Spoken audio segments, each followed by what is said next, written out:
Firstly হচ্ছে আমরা ইন্ট্রোডাকশনটা একটু শুরু করি না, আমাদের পরিচয় পর্বটা বা পরিচিতি পর্বটা একটু শুরু করি। হ্যাঁ, আসসালামু আলাইকুম। ওয়ালাইকুম আসসালাম। একটু একে একে পরিচিতি পর্বটা বলবেন, নামটা বলবেন, আর হচ্ছে কে কোথায় কোন কর্মে নিয়োজিত আছেন একটু বলবেন।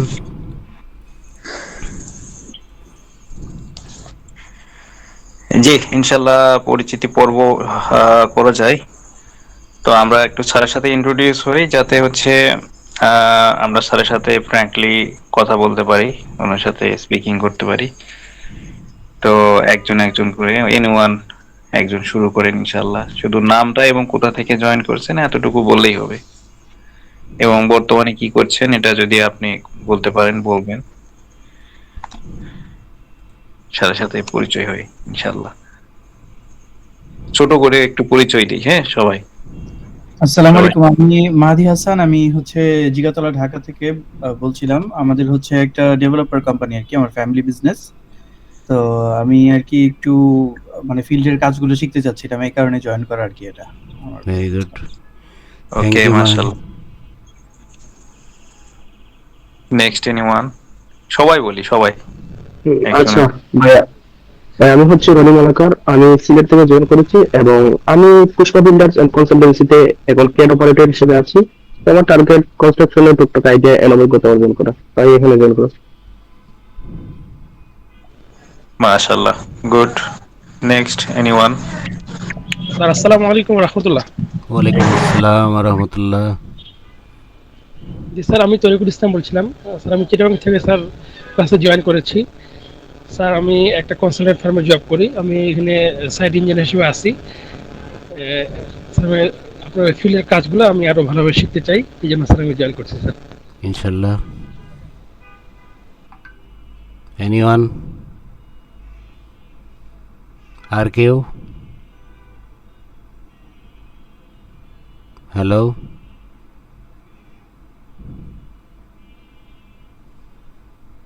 আসসালামু আলাইকুম স্যার। আমি বাবর বলছিলাম, নিকনেম বাবর। আমি তমা কনস্ট্রাকশনের এক্সিকিউটিভ ইঞ্জিনিয়ার টেন্ডের সাথে জব করি স্যার। আমি ঢাকা থাকি। ওকে, থ্যাংক ইউ। আর কেউ বলেন না, একে একে বলেন না, পরিচয়টা শেষ করেন তাড়াতাড়ি, আমরা তো ক্লাসে চলে যাব। আর কি কেউ নাই পরিচয় দেওয়ার মতো?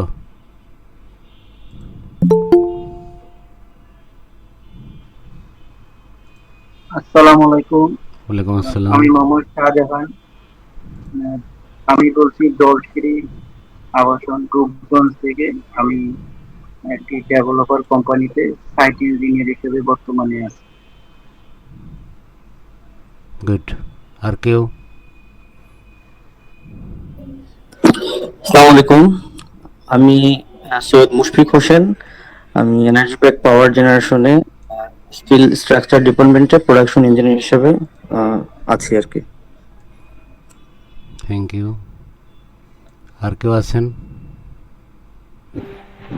আমি ইএমআই Sadiq, civil department third semester. Okay, মানে নিউ আপনি লেখাপড়া করতেছেন তাই তো?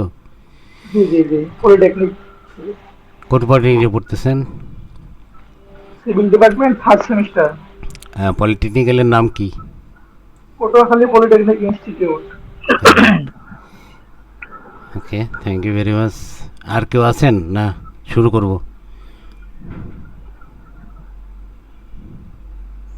জি স্যার, শুরু করা যায়। আর স্যার একটু খেয়াল রাখেন যে ওই যে যারা জয়েন হতে চাচ্ছে ওদের কি রিকোয়েস্ট আসতেছে আপনার কাছে, নাকি সরাসরি হচ্ছে জয়েন হতে পারতেছে? না, রিকোয়েস্ট আসতেছে, আমি অ্যাকসেপ্ট করতেছি, অসুবিধা নাই।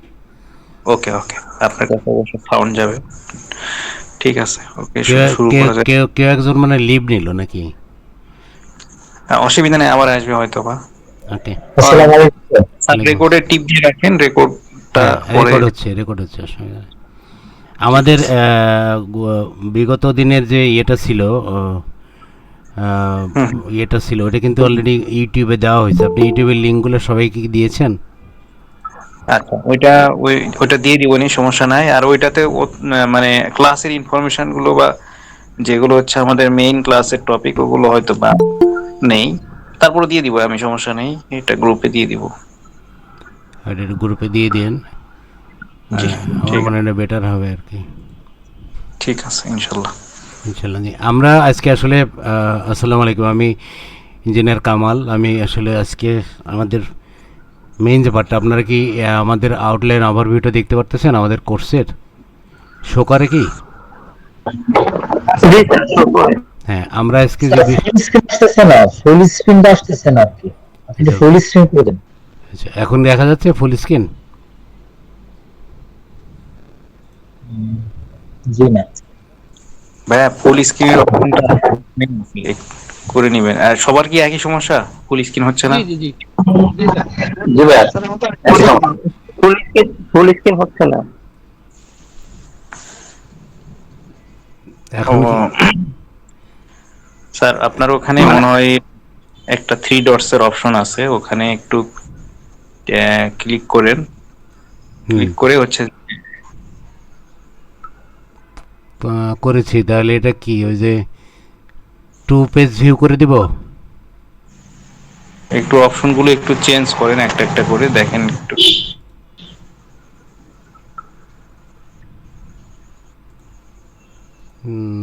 মানে আমরা ডিসপ্লেতে সবাইকে দেখতে পাচ্ছি, স্যারকেও দেখতে পাচ্ছি, আদারওয়াইজ যারা আছেন তাদেরকেও ক্লিয়ারলি দেখতে পাচ্ছি। আচ্ছা, এখন কি আসতেছে ফুল স্ক্রিন? স্যার না, ওই ওই আপনারটা এবং আদার্স যারা আছেন তাদের সবাইটাই একই ডিসপ্লেতে দেখতে পাচ্ছি। আচ্ছা, তাহলে আর কি প্রবলেম, আর কি আছে? এই একটু মারুফকে ডাকো তো।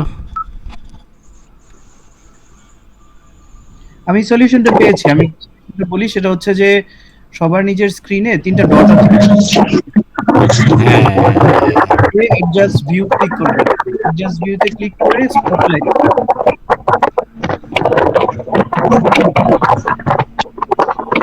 আপনার একটু ওই 3টা ডট থেকে আমিও দেখতেছি এটা আমার এখান থেকে। আসলে আমি পুরো ভিউটাই দিয়ে রাখছি, হ্যাঁ, বাট আপনাদের ওখান থেকে এক্সজস্ট ভিউটাকে ক্লিক করে নেন, তাহলে ঠিক হয়ে যাবে।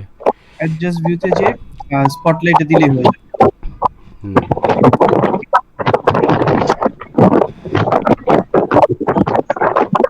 অথবা সাইড বার একটু বুঝিয়ে বলেন কি করতে বলছেন। যে জায়গাটা কলটা কাটে না, লাল বাটনটা, ওটার পাশে দেখবেন 3টা ডট আছে নিচে, ঠিক আছে? ওই 3টা ডটে ক্লিক করলে দেখবেন অ্যাডজাস্ট ভিউ, তারপর অ্যাডজাস্ট ভিউতে ক্লিক করলে দেখবেন স্পটলাইট অপশন আসে অথবা সাইড বার, এই দুইটার যে কোনো একটা দিলেই হবে। বাট অ্যাডজাস্ট ভিউ এই ওইটাই তো আসছে না। অন দ্য গো আছে, চ্যাট আছে, সেটিং আছে, বাট অ্যাডজাস্ট ভিউটা তো পাচ্ছি না। আচ্ছা, অ্যাডজাস্ট ভিউ সেটিংটা অ্যান্ড্রয়েডে মেবি নাই, ওটা সম্ভবত আইফোনে, বা হয়তো আইফোন। আমি বলছি। আচ্ছা ভাই, আমি কি বলবো? জি প্লিজ। আপনি স্যারের যে স্ক্রিন আছে না ওইটাতে লং, স্যারের যে স্ক্রিন আছে না ওইটাতে লং প্রেস করেন, তাহলে দেখবেন ফুল স্ক্রিনের একটা অপশন আসবে। ওইখানে ক্লিক করলেই স্যারের স্ক্রিনটা সম্পূর্ণ দেখাবে। তারপর স্ক্রিনটা রোটেট করে দেন, তাহলে হয়ে যাবে। এটা একটু আগে হয়েছিল স্যার, অটো হয়েছিল।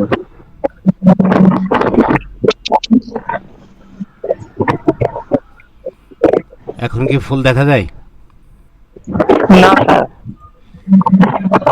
না স্যার, এটা সলভ হয় না। এটা আমাদের এখান থেকে এভাবে আসছে না, স্পটলাইট কিন্তু ভিউতে এগুলো হচ্ছে না। আমার এখানে তো ফুল, আমি তো ফুল দেখতে পাচ্ছি। আচ্ছা, আমি একটু হেল্প করি আপনাদের। ওই যে লাস্টে যিনি বললেন যে আপনি ওই স্যারের যে স্ক্রিনটা পাচ্ছেন আপনারা, ওইটুকুর উপরে একটু লং প্রেস করেন চাপ দিয়ে, হ্যাঁ, চাপ দিয়ে লং প্রেস করলে অপশন আসবে দেখেন কয়েকটা, তার মধ্যে ফুল স্ক্রিন অপশনটা আছে, একটু ক্লিক করে রাখেন, দেখেন একটুর মধ্যে ক্লিয়ার হয়ে যাবে ইনশাল্লাহ, ফুল স্ক্রিন আসবে। হ্যাঁ হ্যাঁ হ্যাঁ, জি জি জি জি জি হয়েছে। এটা সবাই এখন করবেন। ঠিক আছে স্যার, এখন হচ্ছে। এখন ওকে? জি স্যার। স্যার আপনার স্ক্রিনটা ছোট হয়ে গেছে, আপনি একটু এটা ফুল স্ক্রিন দিলে ভালো হয়। আপনার যে ক্রোম ব্রাউজারের যে ট্যাবটা আছে না, আর আপনি চাইলে যে পিডিএফ ভিউয়ারটা চেঞ্জ করতে পারেন। এটা ক্রোম দেওয়া তো পাশের দিকে পেজগুলো দেখাচ্ছে, এটা রিডারে মনে হয় সম্পূর্ণ নয় স্ক্রিন। বা আপনি নিচে একটা অপশন পেতে পারেন, এই বাম দিকে যে পেজের যে অপশনগুলো আছে এখানে ক্রসের কোনো অপশন পাইতে পারেন, দেখেন একটু। ওকে, ওই বা আপনি স্যার, জুম ইন করতে পারেন। হ্যাঁ হ্যাঁ, জুম ইন স্যার করতে পারেন। এই যে জুমের অপশন এখানে পার্সেন্ট আছে, পার্সেন্টটা আপনি এখানে চাইলে 150 বা 200 দিয়ে দিতে পারেন, তাহলে ফুল স্ক্রিন আশা করি অ্যাডজাস্ট হয়ে যাবে। তা আমরা তো নিচে তো এরকম ভাবে ওয়ান করি অন করি, কিন্তু এই জুমটা আপনার স্ক্রিন অনুযায়ী আপনি অ্যাডজাস্ট করে নেন। হ্যাঁ এখন ক্লিয়ার? স্যার, আপনি ম্যাক্সিমাইজটা করে নেন, ম্যাক্সিমাইজটা করে দেন এখন ক্লিয়ার? স্যার। আমি ফুল স্ক্রিনটা করতে পারছি না। আপনার এই যে ক্রসের পাশে একটা আছে ফুল স্ক্রিন অপশন, বক্সের মতো, এটাতে ক্লিক করেন তাহলে হয়ে হ্যাঁ, যাবে। তারপর করলাম, তারপরে তো ওই যে আপনাদের ওই ইয়াগুলো বড় হয়েছে, তারপর ফুল স্ক্রিন তো হয়নি। আচ্ছা, সবাই একটু আরো এটা তো ফুল স্ক্রিন হতে হবে। সাথে ইন্টারফেয়ার হচ্ছে, আমাকে একটু লিড করতে দেন স্যার। হুম। আপনি যে যেখানে ক্রস করে যে ট্যাপ আপনার মানে প্রোগ্রামটা ক্রস করতে হয়, তার পাশে দেখেন একটা ছোট বক্স আছে না, ওখানে ক্লিক করেন ম্যাক্সিমাইজ বাটনে। আর উপরে একেবারে উপরে কর্নারে, ডান দিকের কর্নারে আপনার যে স্ক্রিনটা আছে পিডিএফ স্ক্রিন, ওইটাতে কর্নার, আরো উপরের কর্নার, ডান পাশে উপরের কর্নার, আপনার ক্রস চিহ্নর পাশে দেখেন একটা বক্স, ছোট্ট করে বক্স আছে না, ওখানে ক্লিক করুন, ওটার ম্যাক্সিমাইজ বাটন আর কি। আর যেটা যে একটা ক্রস করলে এটা আপনার পেজটা চলে যাবে ওইটার পাশে স্যার। হ্যাঁ বুঝছি তো, কিন্তু ওইখানে তো ক্রস করে আনতে পারতেছি না। ওয়েট একটা মিনিট, আমি এখান থেকে বের হয়ে আবার নতুন করে ঢুকি। আচ্ছা ঠিক আছে। আচ্ছা স্যার, আমাদের কাছে নোট আছে তো, আপনি অপশনগুলো যে পয়েন্টগুলো আছে ওগুলো বললেই মেবি হয়ে যাবে। এবার হইছে, এখন আপনি জুম করেন। এটা এখন একটু জুম করেন স্যার, পিডিএফটা জুম। ওকে ওকে, আমি জুম করে দিচ্ছি। হ্যাঁ ঠিক আছে। কোর্স আউটলাইনটা আমাদের কাছে তো পিডিএফ থাকলেও আমরা নিজেরাও দেখতে পারতাম। এখন ক্লিয়ার? এখন ঠিক আছে। ওকে, এখন তো ক্লিয়ার তাই না? হ্যাঁ ঠিক আছে। Thank you very much. Yes sir. জি thank you, we can start now. জি স্যার, জি জি স্যার। শিওর।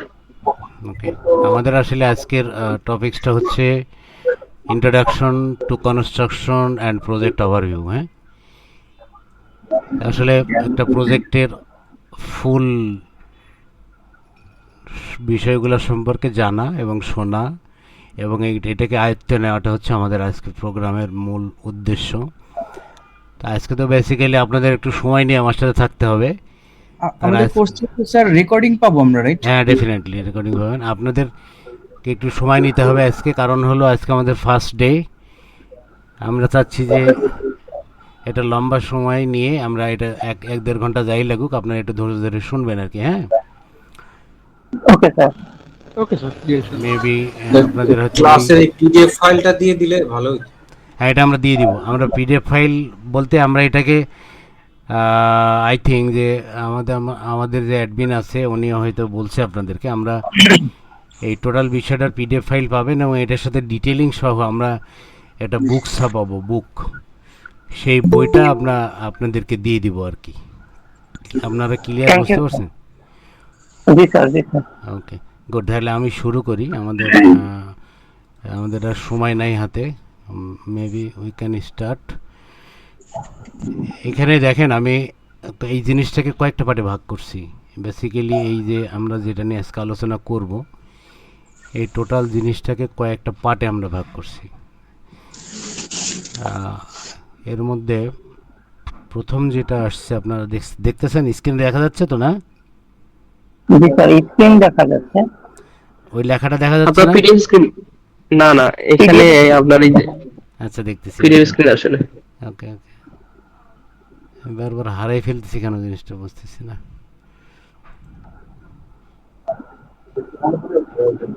একটা মিনিট।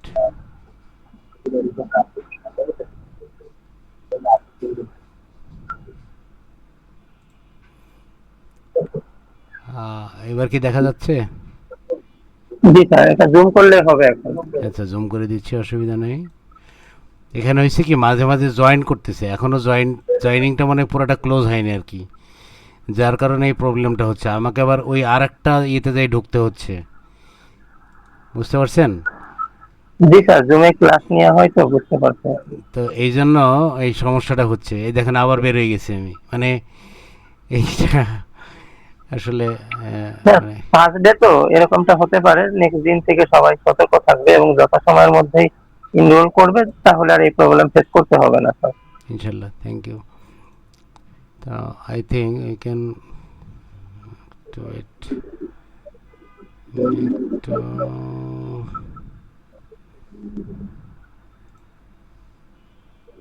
হ্যাঁ, আমরা 20 জন মতো অলরেডি জয়েন করছি। আর কি কেউ ডিউ আছে নাকি জয়েন হইতে? আর কেউ কেউ বাকি আছে? আচ্ছা, যদি বাকি থাকে আসলে এই মুহূর্তে আমাদের কিছু করার নেই। আচ্ছা, আমাদের প্রথম আছে কনস্ট্রাকশন ইন্ডাস্ট্রি ওভারভিউ। হ্যাঁ, কনস্ট্রাকশন ইন্ডাস্ট্রি আপনারা খাতা কলম নিয়ে আছেন তো সবাই, না? জি স্যার। খাতা কলম নিয়ে থাকলে আমি যেগুলো বলবো এগুলা যদি মানে খুব ইয়ে হয়, অবশ্যই ডেফিনেটলি নোট করবেন। নোট করে রাখলে আপনাদের জন্য সুবিধা হবে এবং পরবর্তীতে আপনাদের একটা প্রশ্ন ব্যাংক থাকবে, সেখানে আপনারা প্রশ্ন করবেন, এটা আমরা অ্যান্সার দিব ডেফিনেটলি। যদি কোথাও বুঝতে ভুল হয়, কোনো প্রবলেম হয়, তাহলে আমাদেরকে প্রশ্ন করবেন, আমরা অ্যান্সার দিব, সমস্যা নেই। কনস্ট্রাকশন ইন্ডাস্ট্রি ওভারভিউ, আসলে কনস্ট্রাকশন ইন্ডাস্ট্রি ওভারভিউ মিনস হচ্ছে এটা কনস্ট্রাকশনের টোটাল জিনিসগুলোকে তুলে ধরা। আসলে কনস্ট্রাকশন কি, কনস্ট্রাকশনটা কী জিনিস, এই কনস্ট্রাকশন সম্পর্কে একটা ধারণা তৈরি করা। আমরা যদি বলি ধরেন আমি একটা জিনিসকে তৈরি করব, কনস্ট্রাকশন মিনস হচ্ছে যে কোনো একটা জিনিসকে একেবারে শুরুর থেকে শেষ পর্যন্ত কমপ্লিট করা। তো এই জিনিসটা আসলে কিভাবে হবে, কিভাবে আমরা তৈরি করতে পারি? আমরা তো আসলে লাইক এজ এ ইঞ্জিনিয়ার হিসেবে আমরা এটা চিন্তা করব, আমরা অন্য কোনো আদারওয়াইজ পার্টে না যাই।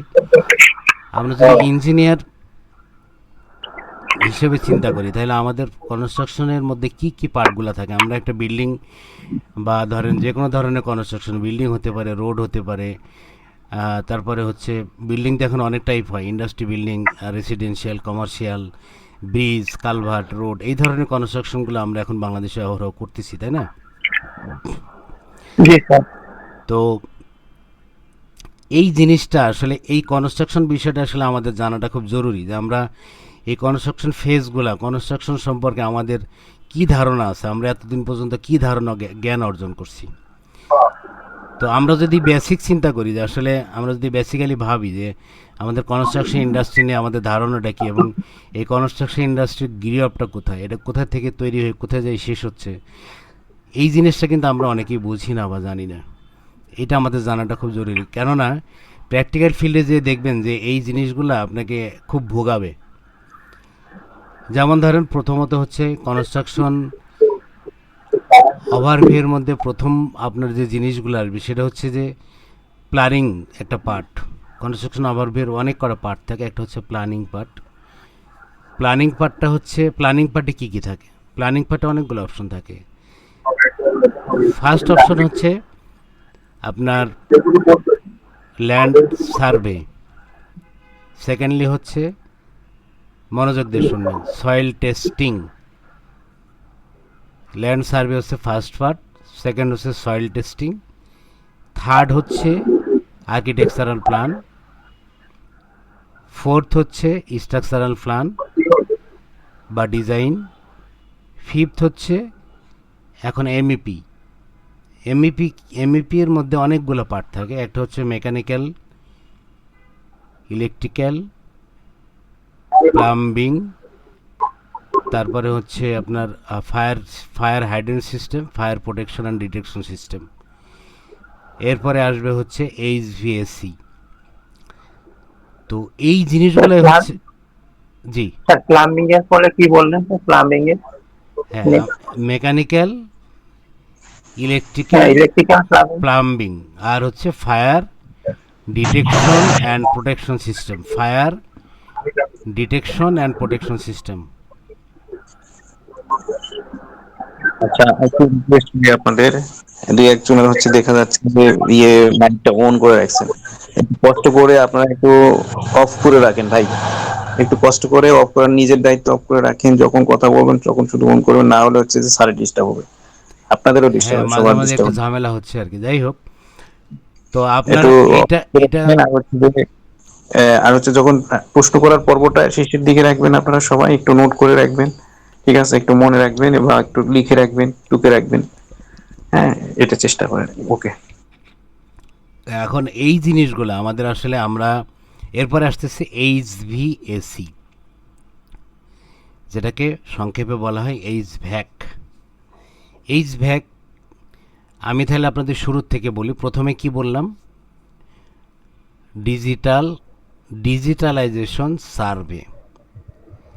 আমরা কিন্তু মানে অতীতে যেগুলো দেখছি যে ডিজিটালাইজেশন সার্ভেগুলো খুব কম হতো, ম্যানুয়াল সার্ভে করা হতো এবং ম্যানুয়াল সার্ভের উপরে ডিপেন্ড করে আমাদের ডিজাইনগুলো হতো। এখন কিন্তু ডিজিটালাইজেশন সার্ভেটা লাগে। ডিজিটালাইজেশন সার্ভেটা কেন লাগে? ডিজিটালাইজেশন সার্ভেতে যে জিনিসগুলো থাকে সেটা হচ্ছে যে ডিটেলস একটা ডায়াগ্রাম, অর্থাৎ কোনটা কত ডিগ্রি। আমার একটা জমি, আমার ল্যান্ডের ধরেন একটা বাঁকা ল্যান্ড, এই বাঁকা ল্যান্ডটা আসলে আমি যখন ডিজিটাল সার্ভেতে নিয়ে আসব তখন কোন দিকে কত ডিগ্রি বাঁকা এই জিনিসটা ওখানে ডিটেলস উল্লেখ করা থাকে। সেই ক্ষেত্রে আর্কিটেক্ট যিনি থাকেন উনি এই ইয়েগুলাকে, ডিগ্রিগুলাকে অ্যাপ্লাই করে উনি একটা ডিজাইন বা একটা মাস্টার প্ল্যান দাঁড় করাইতে পারে। এখন এরপরে আসতেছে ডিজিটালাইজেশন সার্ভে হওয়ার পরে ধরেন আপনাকে সয়েল টেস্ট করতে হবে, মানে মাটি পরীক্ষা। মাটি পরীক্ষাটা আসলে আমরা কিভাবে করব? আমি কিভাবে বুঝবো যে আসলে এখানে আমাকে কত ফিট মাটি পরীক্ষা করতে হবে?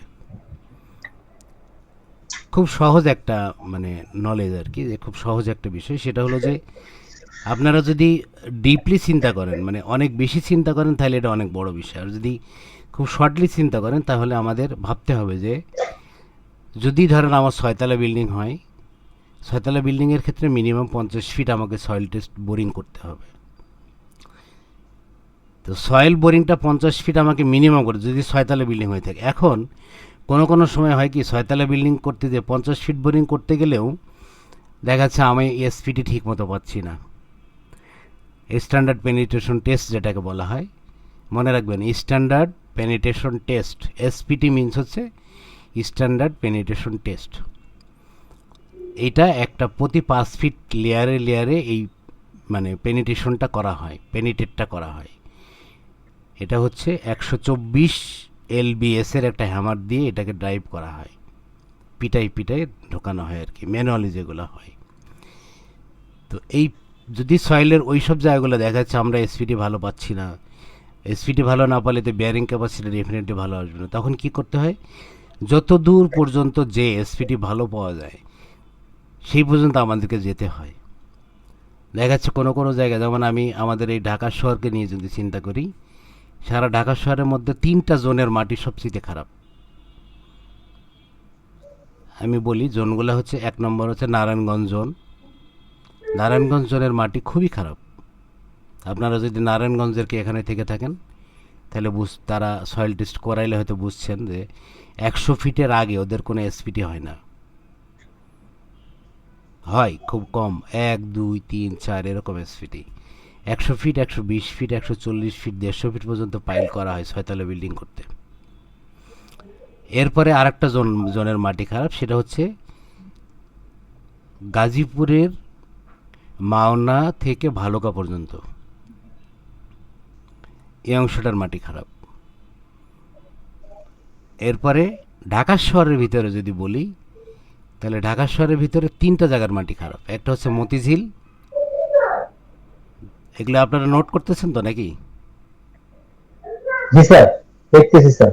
হ্যাঁ, সবাই নোট করবেন। 2 নম্বর হচ্ছে, কেন এটা আপনাদের জানা থাকতে হবে, 2 নম্বর হচ্ছে মিরপুরের একটা অংশ। মিরপুর যেমন ধরেন আপনি ইসিবি চত্বর থেকে শুরু করে কালসি, পল্লবী, মিরপুর 11.5, 12 এই দিক দিয়ে এই মাটিটা খারাপ। আবার মিরপুর 10, 1, 2 এদিককার মাটি অনেক ভালো। এরপর এই হচ্ছে ঢাকার ভিতরে 2টা হলো। আর 3 নম্বর যেটা হচ্ছে সেটা হলো বসুন্ধরা সিটি চিনেন তো আপনারা, না? এটা আমি ঢাকার কথা বললাম। এরপরে বাংলাদেশের ওভারঅল বাংলাদেশ যদি চিন্তা করি তাহলে কয়েকটা ডিস্ট্রিক্ট, আসলে এগুলো তো বলতে গেলে অনেক সময় লাগবে, কয়েকটা ডিস্ট্রিক্টের মাটি আমাদের দেশের জন্য খারাপ। তো আমাদের স্যার 1 মিনিট, 1 মিনিট। হ্যাঁ স্যার আমি বলছি আমি তো বাংলার মানুষ, গাজীপুর থেকে বালুকার মাটি বালুর কথা বললেন না, কিন্তু লোকালি যে মাটিটা বললো এটা খুবই স্ট্রং মাটি এবং এখানে অনেক আহ, লাল মাটি এবং এখানে অনেক স্ট্রং মাটি তারা বললেন। আই ডোন্ট নো বাট আপনার অবজারভেশন, আমি জানি না মানে এটা মানে আমি দেখেন আমি আপনাকে বলি এই প্রশ্নের অ্যান্সারটা আমি দেই। এই কথাটা কে বলছে আপনাকে? মানে কি সে কি কোনো ইঞ্জিনিয়ার?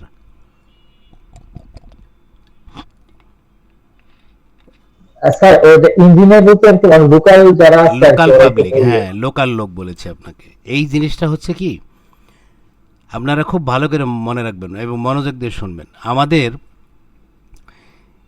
অনেক ইঞ্জিনিয়াররা দেখা যাচ্ছে যে লোকালে যে জিজ্ঞেস করে যে চাচা এই জায়গার মাটিটা কেমন, কতদিন আগে ভরাট করছেন, আসলে ভরাট কিনা, এরকম প্রশ্ন করে না? বা ভাই এই জায়গার মাটি কেমন, ভরাট করে, এরকম প্রশ্ন করে। তো কি বলে, না না এটা লাল মাটি, অনেক শক্ত মাটি। আরে বাবা, এটা তো সেই আমাদের বাপদাদার আমল থেকে আমরা দেখে আসছি, এটা একেবারে এরকমই আছে, এই অবস্থায় ছিল। এরকম অ্যান্সার কিন্তু আমরা পাই, অহরহ পাই। আসলে এটা রাইট না। আপনারা যতক্ষণ পর্যন্ত ওখানে সয়েল টেস্ট না করবেন ততক্ষণ পর্যন্ত আপনি বুঝবেন না যে আসলে মাটির মানে বেয়ারিং ক্যাপাসিটি কী এবং স্ট্যান্ডার্ড পেনিট্রেশন কত, এসপিটি কত। আমি আপনাকে আপনার প্রশ্নের অ্যান্সারটা দিতে পেরেছি কি না? আমি কেন বললাম, আমি তো ওই অঞ্চলে অনেকগুলো বিল্ডিংয়ের ডিজাইন আমার হাতে করা। আপনার চৌরাস্তার পরের থেকে একেবারে আপনার ভালুকার আগ পর্যন্ত এই অংশটার মধ্যে কিছু কিছু জায়গার মাটি ভালো, আবার কিছু কিছু জায়গার মাটি খুবই খারাপ। বাট আমি ওভারঅল চিন্তা করলে বলি যে গাজীপুর চৌরাস্তা থেকে একেবারে মাওনা বা ভালুকা পর্যন্ত এই জায়গার মাটিগুলো অ্যাভারেজে খারাপ। এই জন্য বললাম যে এই জোনটা আসলে আমাদের, এটা তো আমাদের ঢাকা জোনের মধ্যেই পড়ে।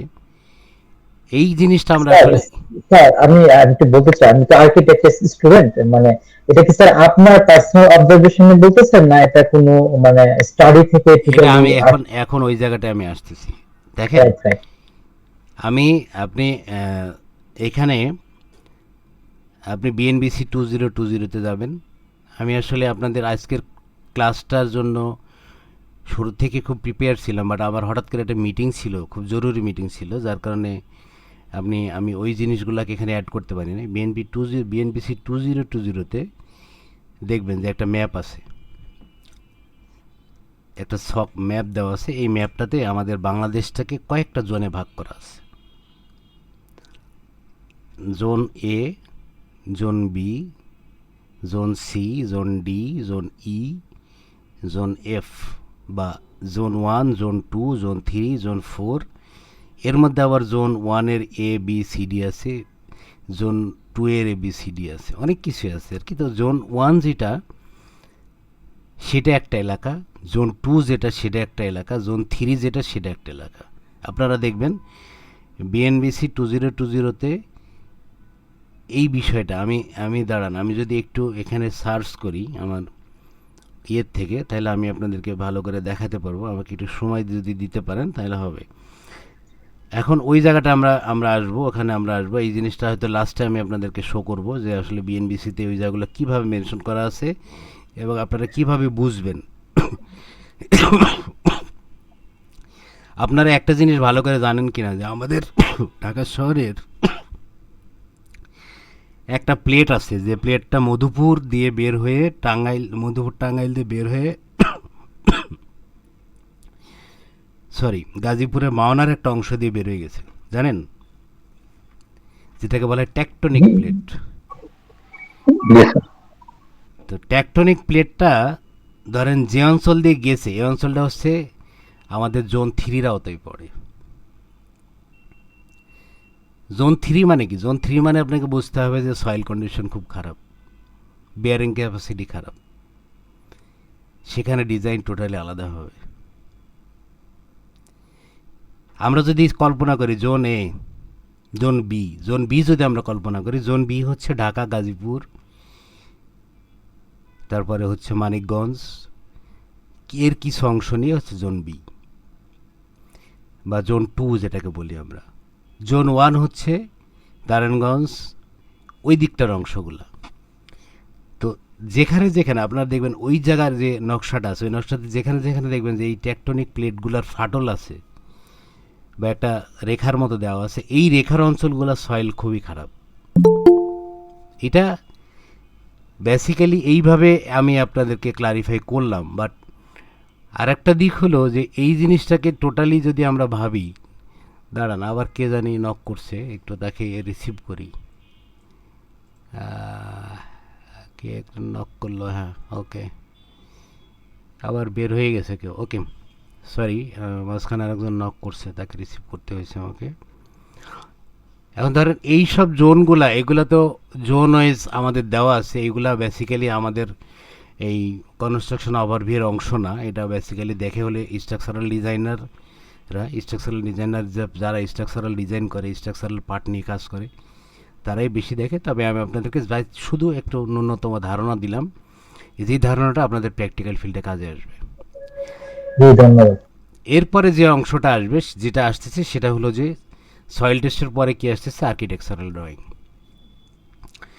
আর্কিটেকচারাল ড্রয়িং মিনস কি, আসলে আর্কিটেক্ট কি? আপনি আমার সাথে মানে আর্কিটেক্ট কিছু অ্যাড আছেন, তাই না? জি স্যার, আমি আর্কিটেক্ট। হ্যাঁ, আপনি অ্যাড আছেন। আর্কিটেক্ট তো আপনি পড়ছেন, আর্কিটেকচারাল থেকে গ্র্যাজুয়েশন করেছেন বা ডিপ্লোমা করেছেন, যেটাই করেন আপনি করে আসছেন। আর্কিটেকচারাল ড্রয়িং করার সময় কোন কোন দিকগুলো খেয়াল করতে হয়, কোন কোন জিনিসগুলো আপনাকে কনসিডারেশন আনতে হবে, এইটা হচ্ছে মেজর একটা পার্ট। একটা আর্কিটেক্টের জন্য সবচেয়ে চ্যালেঞ্জিং পার্ট হচ্ছে তার কনসিডারেশনটা। আসলে আমি যখন একটা ডিজাইন করব, আর্কিটেকচারাল ড্রয়িং করব, এই ড্রয়িংটা করার সময় আমাকে কোন কোন দিকগুলোকে বিবেচনা করে আমাকে একটা বিল্ডিংয়ের ওভারভিউটাকে কনসিডারেশন আনতে হয়। নাম্বার ওয়ান হচ্ছে, আপনারা পড়ছেন তারপরে বলি, নাম্বার ওয়ান হচ্ছে আপনাকে দেখতে হবে যে লোকেশনটা কোথায়, ল্যান্ড লোকেশন। এবং এই লোকেশনটা মেইন ফেস, যেটা ধরেন রোড, যেটা রোডের যে অংশটা, মেইন রোডের অংশটা কোন দিকে অবস্থিত, পশ্চিমে, পূর্বে, উত্তরে না দক্ষিণে। এরপর আরেকটা জিনিস দেখবেন, এটা গেল 2 নম্বর। 3 নম্বর হচ্ছে আপনাকে আরেকটা জিনিস দেখতে হয়, সেটা হচ্ছে যে যদি উত্তরে হয় মেইন রোডটা তাহলে কি হবে, যদি দক্ষিণে হয় তাহলে কি হবে, যদি পশ্চিমে হয় তাহলে কীরকম ডিজাইন হবে, যদি পূর্বে হয় তাহলে কীরকম ডিজাইন হবে। আমরা এখন অনেকেই ভাবি যে আমাদের বিল্ডিংয়ে মানে ফুল ডে লাইট আসতে হবে, এয়ার ভেন্টিলেশনটা ভালো থাকতে হবে। এই জিনিসগুলো কিন্তু আমরা আর্কিটেক্ট যারা, এটা কিন্তু কনসিডারেশনে নিয়ে আসি, তাই না? আমরা নিয়ে আসি। এখন আপনি ডিজাইন করতেছেন, আমাদের দেশে অনেক আর্কিটেক্ট আছে আসলে এই জিনিসগুলো ভাবে না, চিন্তা করে না, কিন্তু এটা চিন্তা করাটা খুবই জরুরি জিনিস। আপনি একটা বিল্ডিং বানিয়েছেন, সেই বিল্ডিংয়ে যদি লোকজন বসবাস করতে না পারে, সারাদিন যদি 100 লাক্স লাইট জ্বালায় তাকে বসবাস করতে হয়, তাহলে তো সেটা তার জন্য খুব ডেঞ্জারাস। আমাদের দেশে কিন্তু এই জিনিসগুলো এর আগে হয়ে আসছে, পূর্বে হয়ে আসছে, এখন কিন্তু আর হচ্ছে না। তো এইগুলা হচ্ছে এই একটা দিক গেল। ধরেন আপনি যদি ডে লাইটটা ভালো পেতে চান, তাহলে আপনাকে কি করতে হবে, আপনাকে ফেসটা কোন দিকে নিতে হবে, বিল্ডিংয়ের ফেস কোন দিকে নিতে হবে, উইন্ডো কোন দিকে দিতে হবে, ডোর কোন দিকে দিতে হবে, আপনার বারান্দা কোন দিকে দিতে হবে, এই জিনিসগুলো কিন্তু আপনার কনসিডারেশনে নিতে হবে। তা আমরা সচরাচর কী করি, আমরা দেখি যে আমরা অনেকে বলি না, আরে উত্তরমুখী ফ্ল্যাট প্রচুর বাতাস আসবে, দক্ষিণমুখী ফ্ল্যাট প্রচুর বাতাস আসবে, পূর্বমুখী ফ্ল্যাট প্রচুর বাতাস আসবে, এরকম বলি না? অনেকেই কিন্তু এগুলো বলে। আসলে কোন মুখী ফ্ল্যাট হলে বেশি বাতাস আসবে এবং কোন মুখী হলে আমি ডে লাইটটা ভালো পাবো, তাই না? প্রশ্নটা তো এখানে, যে কোন মুখী যদি ফ্ল্যাট, আমার বিল্ডিংটা কোন দিকে মুখ করে বানাইলে, কোন দিকে ফেস করলে, কোন দিকে বারান্দা দিলে আমি ডে লাইটটা ভালো পাবো, কোন দিকে জানালা দিলে ডে লাইটটা ভালো পাবো, এয়ার ভেন্টিলেশনটা ভালো হবে, আমি অক্সিজেনটা বেশি পাবো। এগুলো একটা দেখার বিষয় থাকে আর্কিটেকচারাল পার্টে। তো যারা আর্কিটেক্ট এখানে আছেন তারা আমার সাথে এটা আরও ভালো জানেন, আমি তো আর্কিটেক্ট এতটা বুঝি না। এরপরে কি আসে? এরপরে আসে হচ্ছে আপনার, এটা গেল হচ্ছে একটা ওভারভিউ। থার্ডলি যেটা আসে সেটা হলো যে আপনার বিল্ডিংয়ের সৌন্দর্য বর্ধন, বিল্ডিংটা কিভাবে হবে, কোন ভিউতে হবে। আপনারা তো 3D করেন, 3D ম্যাক্সে কাজ করেন কেউ, বা রেভিটে করেন না? করেন। 3D ভিউ করেন, 3D ভিউ দাঁড় করানোর সময় আপনারা অনেকে অনেক সৌন্দর্য বর্ধন করেন, অনেক কিছু করেন, অনেক কিছু দেখেন। একজন আর্কিটেক্ট যখন ডিজাইন দেয় সে কিন্তু তার মনের মাধুরী মিশিয়ে সুন্দর করে চেষ্টা করে যে আসলে তার যেন বিল্ডিংটা সুন্দর হয়। তাহলে কি হয়? তার মার্কেটিংটা বাড়ে। একজন আর্কিটেক্ট ভালো একটা ডিজাইন দিলে সেটাকে যদি প্রপার ইমপ্লিমেন্টেশন একজন সাইট ইঞ্জিনিয়ার করতে পারে, তাহলে সেই আর্কিটেক্টের জন্যও লাভ, এবং যে ইঞ্জিনিয়ার কাজ করলো তার জন্যও লাভ, এবং যে কোম্পানি এটা করলো সেই কোম্পানির জন্যও লাভ। মানে একটা আর্কিটেক্টের কত বড় ভূমিকা আপনারা এবার চিন্তা করেন। মানে একজন আর্কিটেক্টের উপরে বেস্ট করে 3টা মানুষের লাইফ গ্রোথ হচ্ছে। একটা হচ্ছে আর্কিটেক্টের লাইফটা গ্রোথ হয়ে যাচ্ছে, তার মার্কেটিং হচ্ছে, কারণ যারা ভালো ভালো ধরেন ডিজাইন করতে পারে, সুন্দর ডিজাইন করতে পারে, তাদেরকে কিন্তু মানুষ খোঁজে। আর যে ইঞ্জিনিয়ার কাজটা করতেছে সেই ইঞ্জিনিয়ার যদি প্রপারলি ওই জিনিসটাকে ইমপ্লিমেন্টেশন করতে পারে, তাহলে সেই ইঞ্জিনিয়ারকে মানুষ খোঁজে। এরপরে যে ডেভেলপার কোম্পানি বা যে কনস্ট্রাকশন কোম্পানি ওই কনস্ট্রাকশনটা করছে সেই কনস্ট্রাকশন কোম্পানিকে বা কন্ট্রাক্টরকে মানুষ খোঁজে। তো আর্কিটেকচারালি বেসিক্যালি আপনার কি কি দেখতে হবে? আর্কিটেকচারাল প্রথমে যেটা দেয় সেটা হচ্ছে একটা মাস্টার প্ল্যান। একটা জমির, একটা ল্যান্ডের মাস্টার প্ল্যান হচ্ছে সবচেয়ে গুরুত্বপূর্ণ জিনিস। আপনার যদি মাস্টার প্ল্যান না থাকে তাহলে আপনি ইমপ্লিমেন্টেশন করতে পারবেন না। এটা মনোযোগ দিয়ে আপনারা নোট করবেন। Master plan first of all হচ্ছে মাস্টার প্ল্যান। আমার 1 বিঘা জমি বা 10 কাঠা জমি, এই 10 কাঠা জমির মধ্যে কতটুকু জমিতে বিল্ডিং হবে, কোন লোকেশনে হবে, এবং কতটুকু জমিতে ল্যান্ডস্কেপিং হবে, কোন লোকেশনে হবে, কোথায় সুইমিং পুল হবে, কোন লোকেশনে হবে, এবং কোথায় আমার সাব স্টেশন থাকবে, কোন লোকেশনে থাকবে, এই জিনিসগুলা সাজানো, এবং আমার গেটটা কোথায় হবে, গেট দেখতে কেমন হবে, কোথায় হবে, এই জিনিসগুলোকে সাজানোটাই হচ্ছে মাস্টার প্ল্যান। আমি কি বুঝাইতে পারছি?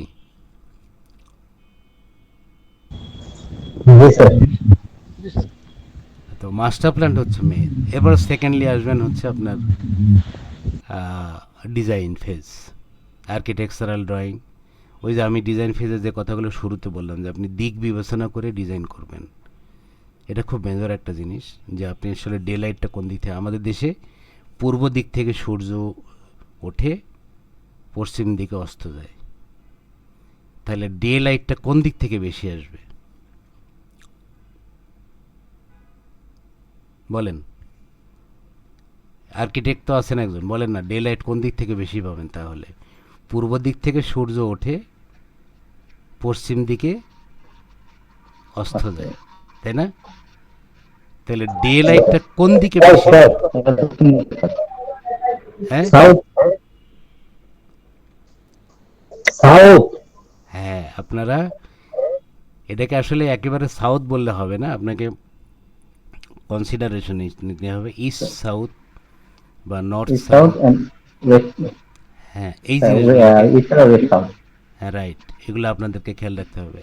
এই গেল হচ্ছে, এরপরে আসবেন হচ্ছে আর্কিটেকচারাল ড্রয়িং শেষ হয়ে গেল, ফ্লোর প্ল্যান পেয়ে গেলেন, মাস্টার প্ল্যান পেলেন, ইমপ্লিমেন্টেশন শুরু হবে। এখন স্ট্রাকচারাল ড্রয়িং আপনার লাগবে।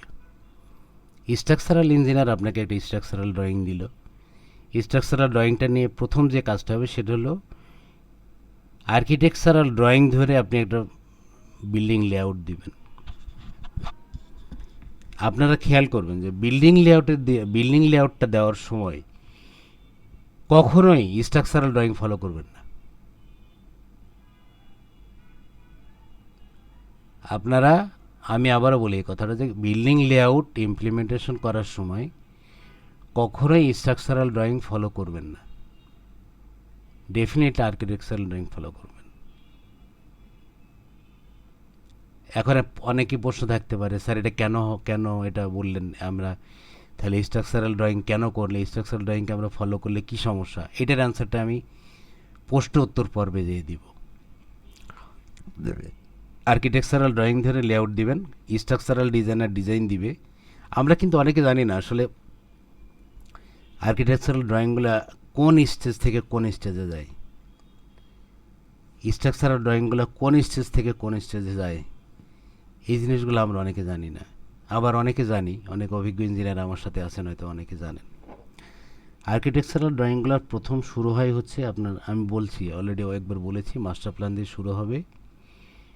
এরপরে এই মাস্টার প্ল্যানের উপর একটা 3D ভিউ হবে, এরপরে বিল্ডিংয়ের একটা 3D ভিউ হবে, 2D ভিউ হবে, সেকশন হবে,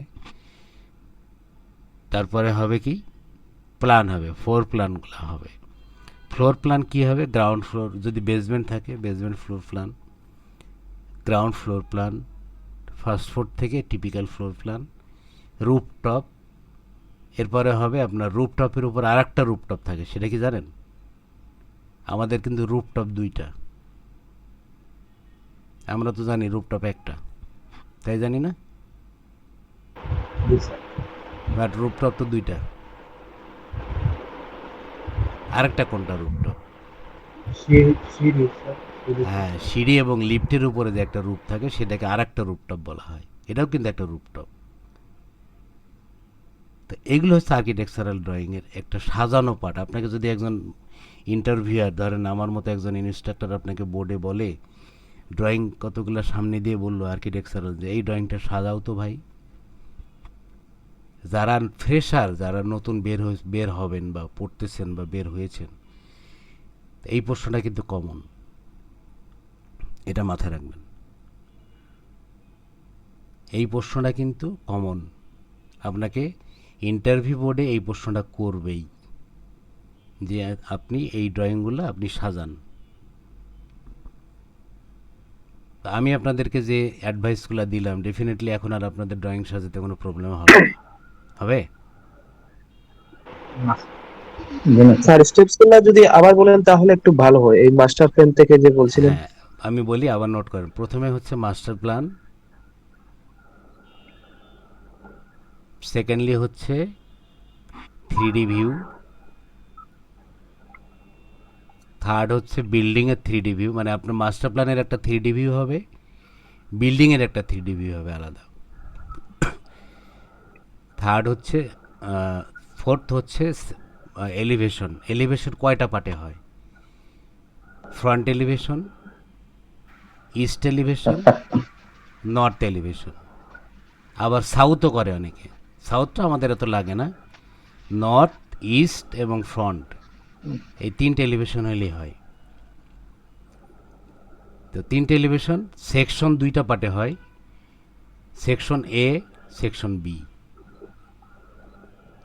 ধরেন আপনি নর্থ সাউথ একটা কাটবেন, ইস্ট ওয়েস্ট একটা কাটবেন, তাহলে 2টা সেকশন বের হবে। তাহলে হলো প্রথম থেকে শুরু করলাম মাস্টার প্ল্যান, তারপরে হলো মাস্টার প্ল্যানের 3D ভিউ, বিল্ডিংয়ের 3D view, elevation, section. Elevation কয়েকটা পার্টে বলছি, সেকশনও কয়েকটা পার্টে হয় সেটা বলছি। এরপরে আসবেন ফ্লোর প্ল্যান। ফ্লোর প্ল্যানগুলা ground floor, definitely basement floor আলাদা প্ল্যান হবে, গ্রাউন্ড ফ্লোর আলাদা প্ল্যান হবে, তারপরে টিপিক্যাল ফ্লোর হতে পারে, বা first floor, second floor, third floor, fifth floor, six floor, যত তালা হবে ততটা ফ্লোর হইতে পারে আলাদা আলাদা। অথবা যদি একই রকম প্ল্যান হয় তাহলে সেটাকে টিপিক্যাল ফ্লোর বলা হয়। ধরেন আমাদের দেশে 3 তলা পর্যন্ত, 3 তলায় মালিকরা থাকে, তারা কি করে 3 তলার পুরো ফ্লোরটা সে নিয়ে নেয়, এটা একটা আলাদা প্ল্যান হয়। আবার ফার্স্ট ফ্লোর সেকেন্ড ফ্লোরে যে দেখাচ্ছে যে, সরি, ফার্স্ট ফ্লোর থেকে টিপিক্যাল ফ্লোরের একটা আলাদা প্ল্যান হয়। যদি সবগুলো একই রকম হয় তাহলে সেটাকে টিপিক্যাল ফ্লোর বলা হয়, এটাকে বলা হয় টিপিক্যাল ফ্লোর প্ল্যান। মনে থাকবে? আচ্ছা, এখন হলো এরপরে স্ট্রাকচারাল ডিজাইন। স্ট্রাকচারাল ডিজাইন স্টেজে আপনাকে বলবে যে আপনি স্ট্রাকচারাল ডিজাইনে কী কী আপনি পাবেন, কী কী নেবেন, কী কী বুঝে নেবেন। আচ্ছা, আর্কিটেকচারালের মধ্যে আরও কিছু পার্ট থাকে, সেগুলো হচ্ছে ডিটেইলিং একটা পার্ট। আর্কিটেকচারাল ডিটেইলিং এটা কি বোঝা জানেন আপনারা? আর্কিটেক্ট তো একজন আছেন, আমার সাথে। কি জানি নাম বলেন আপনি? স্যার আমার নাম শাকিল মাহমুদ। শাকিল মাহমুদ। আর্কিটেকচারালের ডিটেইলিং একটা পার্ট হয়, হয় না? জি স্যার, এটা খুব নিখুঁত বা সবকিছু রাইট, এখানে এটাকে বলা হয় শপ একদম। ড্রয়িং। এটার নাম হচ্ছে শপ ড্রয়িং। নোট করেন, মনে থাকবে। শপ ড্রয়িং, শপ মানে বোঝেন? সফট কি না সফট, এটা শপ, স্পেলিংটা বললে ভালো। SHOPH, SHOPH, shop drawing. Shop drawing means হচ্ছে যেটা ওয়ার্কিং ড্রয়িং, যেটা ধরে আপনি কাজ করবেন। এইটার কাজ হলো আপনার কোথায় কত ইঞ্চি গাঁথতে হবে, কত ফিট হবে, বারান্দা কোথায় হবে, কত ফিট বারান্দা বের হচ্ছে, একটা গ্রিলের সাইজ কত, একটা জানালার সাইজ কত, একটা ডোরের সাইজ কত, রুমের সাইজ কত, ডিটেলস ইঞ্চি ইঞ্চি পর্যন্ত দেওয়া থাকে। এটাকে বলা হয় ডিটেইলিং পার্ট আর্কিটেকচারালের। এই জিনিসটা কিন্তু আপনার লাগবেই, নাহলে আপনি বিল্ডিং করতে পারবেন না। এবং এইটা হয় হচ্ছে 3D ভিউয়ের আলোকে, বা এইটার আলোকে 3D ভিউ হয়। বুঝতে পারছেন? আমার কথা ক্লিয়ার? সবাই ক্লিয়ার তো? তাহলে আমাদের আর্কিটেকচারাল এই ড্রয়িংগুলো চলে গেল। এরপর স্ট্রাকচারাল ড্রয়িংয়ে আসেন। স্ট্রাকচারাল ড্রয়িংয়ে আপনি কি নেবেন, কি দেখবেন? প্রথমে সবচেয়ে স্ট্রাকচারাল ড্রয়িংয়ের সবচেয়ে মেজর পার্ট হচ্ছে জেনারেল নোট, মানে একেবারে গুরুত্বপূর্ণ পার্ট। মানে আপনি যেই পার্টটা না হলে আপনি কাজ করতে পারবেন না, সেটা হচ্ছে জেনারেল নোটস। জেনারেল নোটস মনে থাকবে? জেনারেল নোটসটা কেন দেওয়া থাকে, কেন হয়? জেনারেল নোটসে আপনার টোটাল বিল্ডিংয়ের সমস্ত ওভারভিউগুলো দেওয়া থাকে। রডের ল্যাপিং কী হবে, কোথায় যেয়ে হবে, লেন্থ কত হবে, ডেভেলপমেন্ট লেন্থ কত হবে, হুক কী হবে, তারপরে হচ্ছে একটু ইন্টারাপ্ট করি, ওই যে 10 মিনিট পরে কল কেটে যাবে, মানে আপনার লাইনটা কেটে যাবে দেখাচ্ছে। মানে এটা লিমিট করে ইয়ে করছেন, এই জন্য এরকম দেখাচ্ছে। মানে আপনার ইয়ে করা লাগতো, আগে মোবাইলে জয়েন করা লাগতো, তারপর হচ্ছে কম্পিউটারে জয়েন করলে ভালো হতো আর কি। তাহলে এখন কি হবে? এখন নতুন করে আবার লিংক দিতে হবে, কেটে গেলে, লিংক কেটে গেলে। হাই হাই, কি জ্বালার কথা। আপনি কি ইনস্ট্যান্ট কোনো লিংক দিতে পারবেন ওই গুগল হ্যাঁ, মিটের? ইনস্ট্যান্ট দেওয়া যেতে পারে। দাঁড়ান, আচ্ছা ইনস্ট্যান্টের লিঙ্ক বের করে নিই। আচ্ছা, যাই হোক, হ্যাঁ, একটা আমি বলতেছিলাম যেগুলো, সেটা হচ্ছে যে আপনি 1 মিনিট সময় দরকার হলে আমাকে একটা মিনিট সময় দেন সবাই, আমি একটু ইয়ে করে নিই। একটা লিংক রেডি করেন, করে হচ্ছে আলাদা আলাদা, এটা না, অন্য আর একটা লিংক ক্রিয়েট করেন, করে এটা দিয়ে রাখেন। এটা যতক্ষণ চলবে, তারপরে এটা ডিসকানেক্ট হয়ে গেলে ওইটাতে আবার জয়েন করা যাবে। আচ্ছা ধরেন লিঙ্ক অ্যাপে যেই তো করবো, তাই না? না না না না, এটা না, এটা আপনি গুগল মিট লিখে সার্চ দিয়ে আবার যান, আলাদা ট্যাবে যান, গুগল মিট লিঙ্ক না, প্লাসে ক্লিক করেন, প্লাসে আলাদা একটা ট্যাব নেন, আলাদা একটা সার্চ বক্স নেন, আলাদা সার্চ বক্সে যান। হ্যাঁ, ওয়েট নিয়েছি। এখন আমি এটা- এইখানে যাচ্ছে, এই যে মিটিং এইখানে ঢুকবো, পেয়েছি। হ্যাঁ হ্যাঁ হ্যাঁ, মিটিং এ যান, এইখানে গেলাম। হ্যাঁ, ইনস্ট্যান্টটা নিব, তাই তো? উপরে উপরে দেখেন, এই যে বাম পাশে নিউ মিটিং, এই যে এখানে নিউ মিটিং, এই মিটিং লেখা, এটা হ্যাঁ নিউ মিটিং, আপনার ইয়ে কালার আছে আর কি, এই যে নিউ মিটিং। হ্যাঁ, create meeting for letter start না, ইনস্ট্যান্ট মিটিং। ইনস্ট্যান্ট, হ্যাঁ। ওকে, হ্যাঁ, ক্রিয়েট হয়ে গেছে। ক্রিয়েট হয়েছে তো, কিন্তু ওই যে উপরে বাম পাশে এই যে দেখেন এটা একটা কপি করে নেব, তাই তো? এটা কপি করে আপনারও এটা লাগবে জয়েন করার সময়, এটা কপি করে হচ্ছে দিয়ে রাখেন, এই ট্যাব কেটে দেন, এটা কপি করে হোয়াটসঅ্যাপে দিয়ে রাখেন।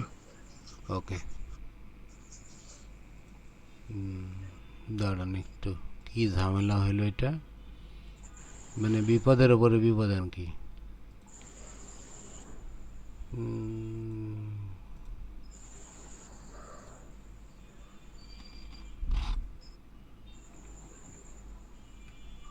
হোয়াটসঅ্যাপে দিব না?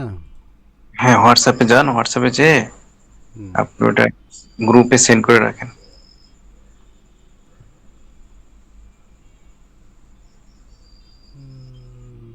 CSM1 হুম, গ্রুপে যান, CSM1 লেখা আছে না? দিয়ে দিচ্ছি, দাঁড়ান।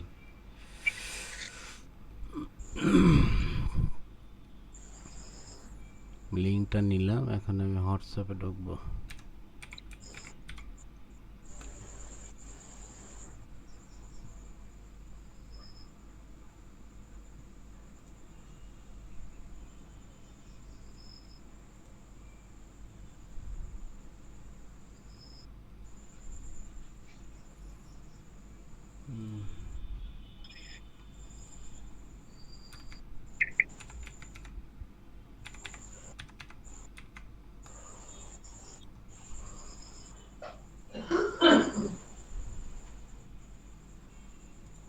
আচ্ছা স্যার, বেশি যদি টাইম লাগে এটা রাখেন, আমি লিংক ক্রিয়েট করে দিচ্ছি। ওকে, থ্যাংক ইউ। এটা মানে বেটার হয়, আপনি দেন আজকের মতো কালকে থেকে ঠিক করে নিব। হ্যাঁ আচ্ছা যাই হোক, আমরা যে চ্যাপ্টারে ছিলাম সেখানে ফিরে যাই এবার।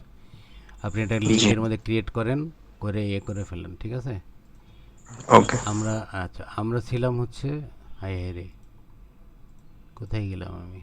ওকে, এইখানেই তো, এইখানে ছিলাম। কি হলো, আমি কি বের হয়ে গেলাম? নোট নিয়ে আলোচনা করছিলাম। হ্যাঁ স্যার জেনারেল নোট। রাইট। এখন আমরা ধরেন আমরা স্ট্রাকচারাল ড্রয়িং ফেজে আসবো। স্ট্রাকচারাল ড্রয়িং আসলে আমরা কি দেখব? আমরা প্রথমে দেখব সেটা কি, সেটা হচ্ছে প্রথম হচ্ছে জেনারেল নোট। জেনারেল নোটে একটা বিল্ডিংয়ের, একটা কনস্ট্রাকশনের ডিটেইলস দেওয়া থাকে। ধরেন আপনার ফাউন্ডেশনের কাস্টিং হবে, রেশিও কত, পিএসআই কত, স্ট্রেংথ কী হবে, এবং কী ধরনের সিমেন্ট ইউজ করবেন, কী ধরনের বালি, কতটুকু পাথর, কী ধরনের পাথর, পাথর না খোয়া। এরপরে আসেন রডের লেন্থ, রডের ল্যাপিং লেন্থ, রডের ডেভেলপমেন্ট লেন্থ, রডের কি বলে মানে ডিটেল। স্যার আপনি মিউট করা। ও সরি, স্যার মিউট করা, শুনতে পাচ্ছি না স্যার। হ্যাঁ, তো এই এখন শোনা যায়? জি স্যার। জেনারেল নোটে আপনার ডিটেলসটা দেওয়া থাকে। একটা জেনারেল নোট এই জন্য একটা কনস্ট্রাকশনের জন্য সবচেয়ে মেজর পার্ট স্ট্রাকচারাল ডিজাইনের। আপনার কোনো স্ট্রাকচারাল ডিজাইনে যদি জেনারেল নোট না থাকে তাহলে ডেফিনেটলি এটা আপনি চেয়ে নিতে হবে। আমার কথাটা বুঝতে পারছেন? অনেক ইঞ্জিনিয়ার কি করে, দেখা যাচ্ছে গদ বাঁধে একটা জেনারেল নোট আপনাকে দিয়ে দেয়। এই জিনিসগুলো আপনারা অবশ্যই প্র্যাকটিক্যাল ফিল্ডে খেয়াল রাখবেন। এটা আমার রিকোয়েস্ট আপনাদের উপরে, কারণ এই গদ বাঁধা জেনারেল নোট দিয়ে কোনো প্রজেক্ট হয় না। অনেকেই কপি পেস্ট করে সেট করে দিয়ে দেয়, হ্যাঁ জেনারেল নোট 2-3 পেজের একটা দিয়ে দিচ্ছে। আসলে জেনারেল নোটটা কত বড় গুরুত্বপূর্ণ এটা উনিও হয়তো জানে না। যাই হোক, এটা হলো ফার্স্ট অফ দ্য অল, মানে একটা কোনো স্ট্রাকচারাল ডিজাইনের first of the part. Second যে পার্টগুলো আছে সেগুলো হচ্ছে ফাউন্ডেশন। প্রথম ড্রয়িংটা আসবে আপনার কাছে, ধরেন কলাম লেআউট। এরপরে আসবে কি, যদি সেটা পাইল ফাউন্ডেশন হয় তাহলে পাইলের লেআউট আসবে, যদি আইসোলেটেড ফুটিং হয় তাহলে আইসোলেটেডের লেআউট আসবে, মানে ফাউন্ডেশন লেআউট আসবে। যদি ম্যাট ফাউন্ডেশন হয় তাহলে ম্যাটের লেআউট আসবে। কলাম লেআউট এইটা হচ্ছে, এরপরে কলাম এটা গেল ফুটিংয়ের লেআউট। তারপরে আসবে গ্রেড বিম লেআউট, বিমের লেআউট আর কি, গ্রেড বিম কীরকম হবে, সাইজ কী হবে, রড কতটা আছে। এটা কিন্তু প্রত্যেকটা যারা ভালো ডিজাইনার, আপনারা খেয়াল করবেন, যারা ভালো ডিজাইনার এবং যারা খুব এক্সপিরিয়েন্সিভ ডিজাইনার, তারা কি করে প্রত্যেকটা বিমের ইন্ডিভিজুয়ালি কিন্তু সেকশন দিয়ে দেয়, লং সেকশন ক্রস সেকশন দুইটাই দিয়ে দেয়। আর যারা ধরেন বলবো না খারাপ ডিজাইনার, বাট যারা ধরেন চালাকি করে আর কি, খুব শর্ট টাইমে শেষ করতে চায়, তারা কি করে দুইটা একটা বিমের স্যাম্পল দিয়ে আপনাকে ছেড়ে দেবে। বা দেখা যাচ্ছে একটা বিল্ডিংয়ের ধরেন কোনো সময় বিমের লেন্থ এবং ডেপথ একরকম হয় না। আমাদের দেশে অনেক ডিজাইনার আছে কি করে, দেখা যাচ্ছে কলাম টু কলাম একটা বিম থ্রো টেনে দিল, দেখা যাচ্ছে স্প্যান ছোটো হলো না বড় হলো এটা কিন্তু কেউ খেয়াল করে না। স্প্যান ছোট বড়োর মধ্যে কিন্তু বিমের ডেপথ এবং সাইজ ডিপেন্ড করে। আপনারা বুঝতে পারছেন আমার কথা?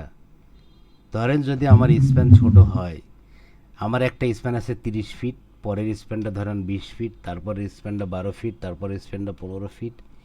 এই যে স্প্যানগুলো ছোট থেকে বড় হচ্ছে না, 30 ফিট যে স্প্যানটা এটার বিমের ডেপথ 20 ফিটের স্প্যানের বিমের ডেপথ একরকম হবে না। তবে হ্যাঁ 15 থেকে 20 এইটা একরকম হতে পারে, 12 থেকে 15 আমরা যেটা কনসিডার করি এটা একরকম হতে পারে। এইবার 25 থেকে 30 একরকম হতে পারে, কিন্তু কোনোদিনই 30 আর 20-এর বিম একরকম হবে না, ডেপথ এক হবে না, সাইজও এক হবে না, রেইনফোর্সমেন্টও এক হবে না। আপনারা বুঝতে পারছেন বিষয়টা? হ্যালো, জি স্যার, বুঝতে পারছি। জি স্যার, বুঝতে পারছি স্যার। কল এক্সটেন্ড করতে বলতে, তাহলে আমি কল এক্সটেন্ড করে দিলাম।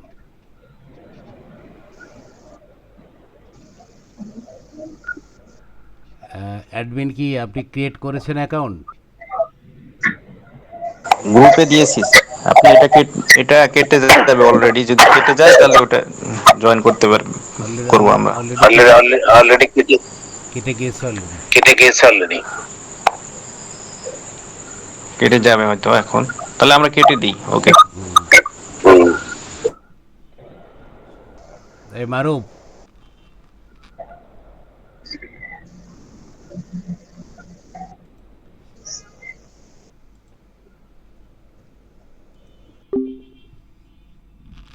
আব্বু,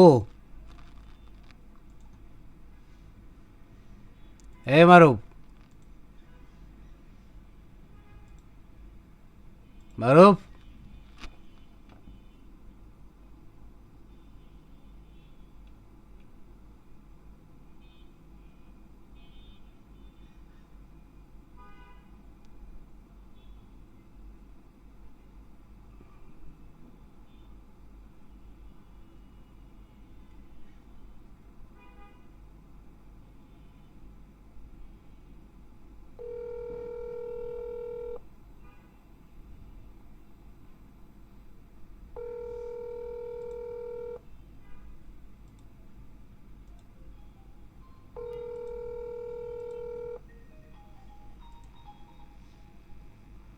এই মারুফকে ডাকো।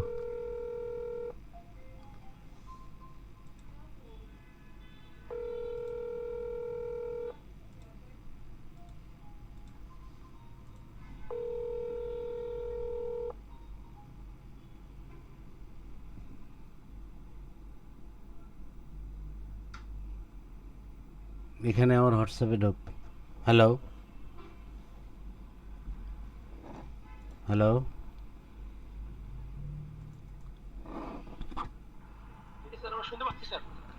দাঁড়ান আমি একটু আপনাদেরকে ফোনে নিয়েছি, এখন আমি কম্পিউটারে নিব আর কি। হ্যাঁ এখানে যায়,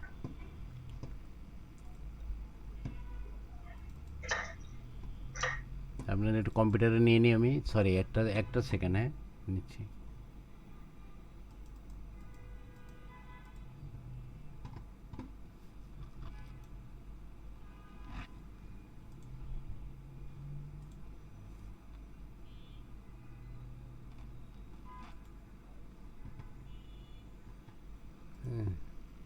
এখানে এখানে এখানে এখানে না, এই যে এটা ঢোক।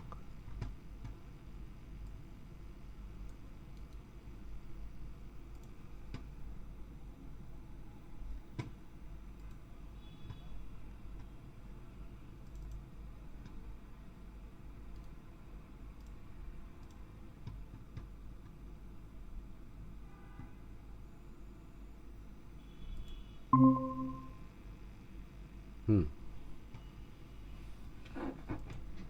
আসছে না এখন? দেখা যাচ্ছে আমাকে? আপনারা কি আমাকে শুনতে পাচ্ছেন? হ্যালো? জি স্যার, শোনা যাচ্ছে স্যার। হ্যাঁ, ঠিক আছে, থ্যাংক ইউ। আমরা একটু, আমাদের একটু সময় লেগে গেল। আসলে আমি এই লিঙ্কটা করেছি অনেক আগে, এবং আমি তো 9:15 ধরে করেছিলাম, যার কারণে এই মিস্টেকটা হয়ে গেছে আর কি। Sorry for that. কালকে থেকে ইনশাল্লাহ 9:15টাই শুরু হবে। আজকের দিনটা একটু আপনাদের জন্য কষ্ট হয়ে যাচ্ছে আর কি। এখন হচ্ছে, ধরেন আমরা, ঠিক আছে, আমরা যে বিষয়গুলো আলোচনা করলাম সেটা হচ্ছে যে স্ট্রাকচারাল ফেজে আমরা কি প্রথম কি আলাপ করলাম। স্ট্রাকচারাল ফেজে প্রথম সবচেয়ে ইম্পর্ট্যান্ট পার্ট হলো জেনারেল নোট, এরপরে কলাম লেআউট, এরপরে আপনাকে ফাউন্ডেশন লেআউট দেওয়া হবে, এরপরে ধরেন পুরা ডিজাইনের ওভারভিউটা দেওয়া হবে। প্রত্যেকটা, মানে যারা ধরেন ভালো ডিজাইনার তারা কি করে, প্রত্যেকটা জিনিসের কিন্তু ডিটেলিং দেয়। আপনাদের সাউন্ডে প্রবলেম হচ্ছে, আপনারা মনে হয় পাশে আর কিছু এটা একটু অফ করেন না প্লিজ। যদি আমার কথা মনোযোগ দিয়ে শুনতে চান তাহলে এটা অফ করেন, আপনাদের সাউন্ডটা অফ করে রাখেন। এবরার আহমেদ বাবর, আপনার সাউন্ডটা ক্লোজ করেন প্লিজ। এখন ধরেন যারা ভালো মাপের ভালো মানের ডিজাইনার তারা কি করে, প্রত্যেকটা জিনিসের ডিটেলিং দেয়। আর যারা, আমি বলবো যে আসলে তারাও খারাপ না, কিন্তু তারা কি করে, কপি পেস্ট করে, কোনো ডিটেলিং থাকে না। একটা ডিজাইনের যত ডিটেলিং পাবেন তত কাজ করে মজা পাবেন। এই জন্য এই জিনিসটা, এই বিষয়গুলো যারা ফিল্ড লেভেলে থাকবেন তারা এই বিষয়গুলো ডেফিনেটলি খেয়াল রাখবেন, যে আসলে আপনারা ডিটেলিংটা পাচ্ছেন কি না। ডিটেলিং না পাইলে ডিটেলিংয়ের জন্য তাদেরকে রিমাইন্ডার দেন যে আমাদের ডিটেলিং লাগবে। ডিটেলিং ছাড়া আমরা কাজ করতে পারবো না। ডিটেলিং ছাড়া আসলে কাজ করা কোনোভাবেই পসিবল না, প্র্যাকটিক্যাল ফিল্ডে কাজ করা কোনোভাবেই পসিবল না। কারণ স্ট্রাকচারাল ডিটেলিংটা সবচেয়ে গুরুত্বপূর্ণ জিনিস। আর্কিটেকচারাল যেমন একটা সাইড দিয়ে খুব গুরুত্বপূর্ণ, বিল্ডিং লেআউট করা, বিল্ডিংয়ের রুমগুলো সাজানো, তারপরে বিল্ডিংয়ের, যদি আপনার ইন্ডাস্ট্রি বিল্ডিং হয়, এক আসলে আমাদের দেশে তো বিভিন্ন ধরনের বিল্ডিং হয়, কমার্শিয়াল হয়, ইন্ডাস্ট্রিয়াল হয়, রেসিডেন্সিয়াল হয়। সেই সব জায়গাগুলো থেকে আর্কিটেকচারাল ড্রয়িং হলো আপনার ফ্লোর লেআউট এবং বিল্ডিং লেআউটের জন্য পারফেক্ট একটা জগৎ। স্ট্রাকচারাল হলো বিল্ডিংয়ের মেইন হৃৎপিণ্ড। আপনি যদি স্ট্রাকচারাল ড্রয়িংয়ের ডিটেলস আপনি না পান, তাহলে আপনি কোনো সময় এই বিল্ডিং ইমপ্লিমেন্টেশন করতে পারবেন না। আমার কথাটা ক্লিয়ার হয়েছেন আপনারা? যদি স্যার আমরা হচ্ছে আর্কিটেক্টকে এইভাবে প্রশ্ন করি কিংবা হচ্ছে জানাই যে আমরা ক্লিয়ার না, এক্ষেত্রে সে হচ্ছে আমাদেরকে এইভাবেই উত্তর দেয় যে মাঝে মাঝে যে আপনার কিসের ইঞ্জিনিয়ার হলেন যে এটা ক্লিয়ার হতে পারছেন না। এইটা সবাই ভুক্তভোগী, বাট আপনাকে বারবার এটা নিতে হবে। আমি ইঞ্জিনিয়ার হয়েছি ঠিক আছে, বাট আমি তো আর্কিটেক্ট না। আমি যদি আর্কিটেক্ট হতাম তাহলে তো আমি ফিল্ড লেভেলে থাকতাম না, আমি তো আপনার মতো চেয়ারে বসে বসে স্যার ডিজাইন করতাম, তাই না? এই জন্য আপনাদের এগুলো রিমাইন্ডার দিয়ে নিতে হবে। এবং আমি সবসময়, আমি শুরুর থেকে আমার লাইফে যত কাজ করছি, আমি প্রত্যেকটা জায়গায়, আমি প্রত্যেকটা আর্কিটেক্ট এবং স্ট্রাকচারাল ডিজাইনারকে আমি হাঁপাই দিছি, তারা আমার অত্যাচারে হাঁপাই গেছে। কারণ আমাকে তো কাজটা ইমপ্লিমেন্টেশন করতে হবে, সে তো ইমপ্লিমেন্টেশন করবে না, করবে? দিন শেষে কাজের কোয়ালিটি আমাকে ভালো দিতে হবে, কাজটা আমাকে তো করতে হবে, এই দিন শেষে জবাবদিহিতা আমার হবে, আমাকে জবাবদিহিতা করতে হবে। কিন্তু সে কি করে ড্রয়িং দিতে নাক দিকে ঘুমাবে, আর হয়তো সপ্তাহে একদিন আসবে, সুপারভিশন করবে, চলে যাবে, 5,000 টাকা মালিকের কাছ থেকে নিয়ে যাবে। বাট আমাকে তো ইমপ্লিমেন্টেশন করতে হবে, যার কারণে আপনারা যত আর্কিটেক্ট এবং স্ট্রাকচারাল ডিজাইনারকে জ্বালাইতে পারবেন তত কাজ শিখতে পারবেন এবং জানতে পারবেন, বুঝতে পারবেন। স্যার এই ক্ষেত্রে একটা কোশ্চেন ছিল স্যার, করতে পারি? বলেন, অবশ্যই। স্যার এইখানে আমি একজন ইঞ্জিনিয়ার হয়ে আমার কাজ ইমপ্লিমেন্টেশন করা, সাইডে যদি থাকে, সেক্ষেত্রে ইমপ্লিমেন্টেশন হয়ে গেলে এটা তাকে ধরবে কেন? ধরবে তো যে ডিজাইনার থাকবে বা আর্কিটেক্ট থাকবেন কাজটাই। কারণ ইমপ্লিমেন্টেশন হয়ে যাওয়ার পরে তো স্যার সাইড ইঞ্জিনিয়ারের ধরার কোনো অপশন থাকে না বলে আমার মনে হয় স্যার। দেখেন, আমি আপনাকে বলি, আমাদের দেশের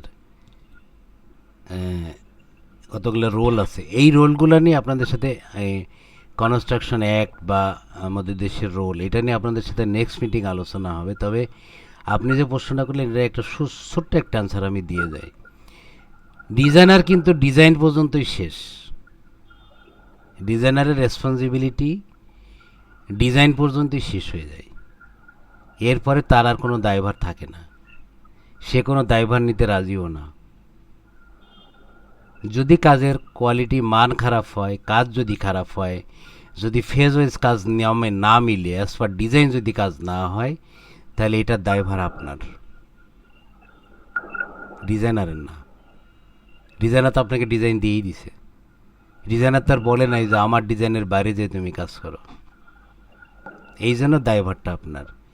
যত ইমপ্লিমেন্টেশন কমপ্লিট হয়ে যাক না, রানা প্লাজা ভাঙছে 2016 সালে, আপনাদের মনে আছে? 2016 সালে রানা প্লাজা ভাঙছে। আমার এক বন্ধু চাকরি করতো 2009 সালে সাভার পৌরসভায়, ওর নাম হচ্ছে রাসেল, ইঞ্জিনিয়ার রাসেল, বাড়ি গাজীপুরে, শ্রীপুরে বাড়ি। ওই সময় এসে সাবস্টেন ইঞ্জিনিয়ার সাভার পৌরসভার। ওই ড্রয়িংয়ে তার সিল ছিল, অ্যাপ্রুভাল ডিজাইনে। তাকে র্যাব ডিবি, তখন সে গাজীপুরে পোস্টিং, তার গাজীপুর পৌরসভায় পোস্টিং, গাজীপুর পৌরসভা থেকে ডিবি তাকে উঠাই নিয়ে গেল এবং 10 বছর টানা, প্রায় 5-6 বছর সে প্রচুর কষ্ট করছে, তাকে হিউজ টর্চার করা হয়েছে। ওর তো কোনো দোষ ছিল না, ও তো ডিজাইনে কেবলমাত্র সাইন করছে, তাও সে 2009 সালে 5 তলার ফাউন্ডেশনে সাইন করছে। ও তো 9 তলার ফাউন্ডেশনে করে নাই, রানা তো 9 তলা করছে। এই ছোট্ট একটা উদাহরণ দিয়ে আপনাদের প্রশ্নের অ্যান্সারটা দিলাম আর কি। কথা বুঝতে পারছেন আমার? ক্লিয়ার এবার? তো এরপরে কি হয়, এরপরে আসেন আপনার এমইপি পার্ট। এমইপি পার্ট কিন্তু আসলে আমাদের দেখার দায়িত্ব না, আবার আমাদেরই দেখার দায়িত্ব, কারণ কনস্ট্রাকশন তো আমাদের। আমি আপনাদের শুরুতেই বলেছি যে কনস্ট্রাকশনটা কি, এনি টাইপ অফ বিল্ডেবল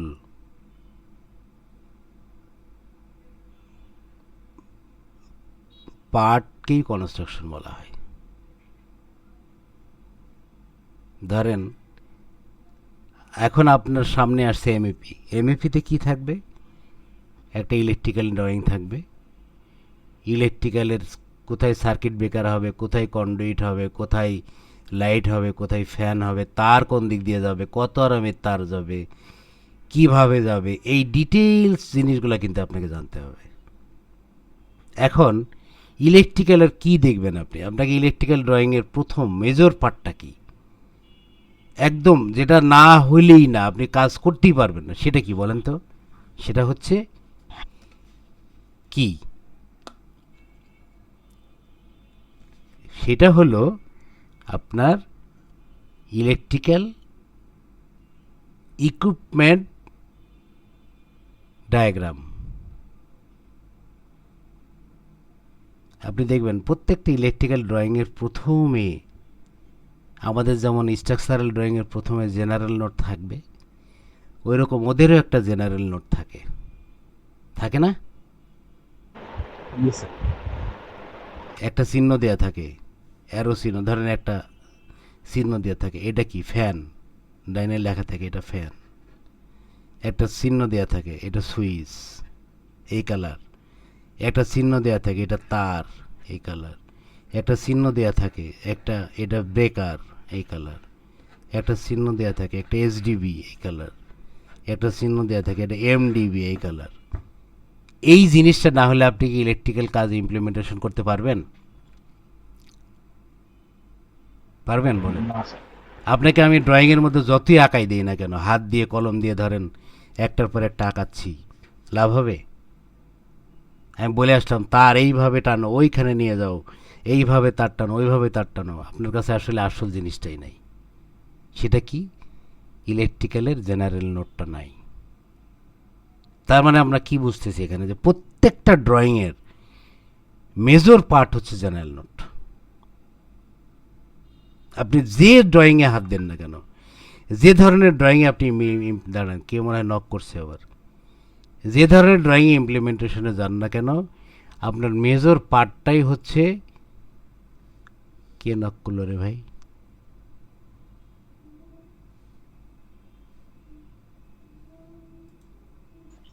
জি আপনি চালিয়ে যান, আমি দেখতেছি। আচ্ছা, না এখানে কেউ নক করে না। মেজর পার্টটাই হচ্ছে আপনার জেনারেল নোট।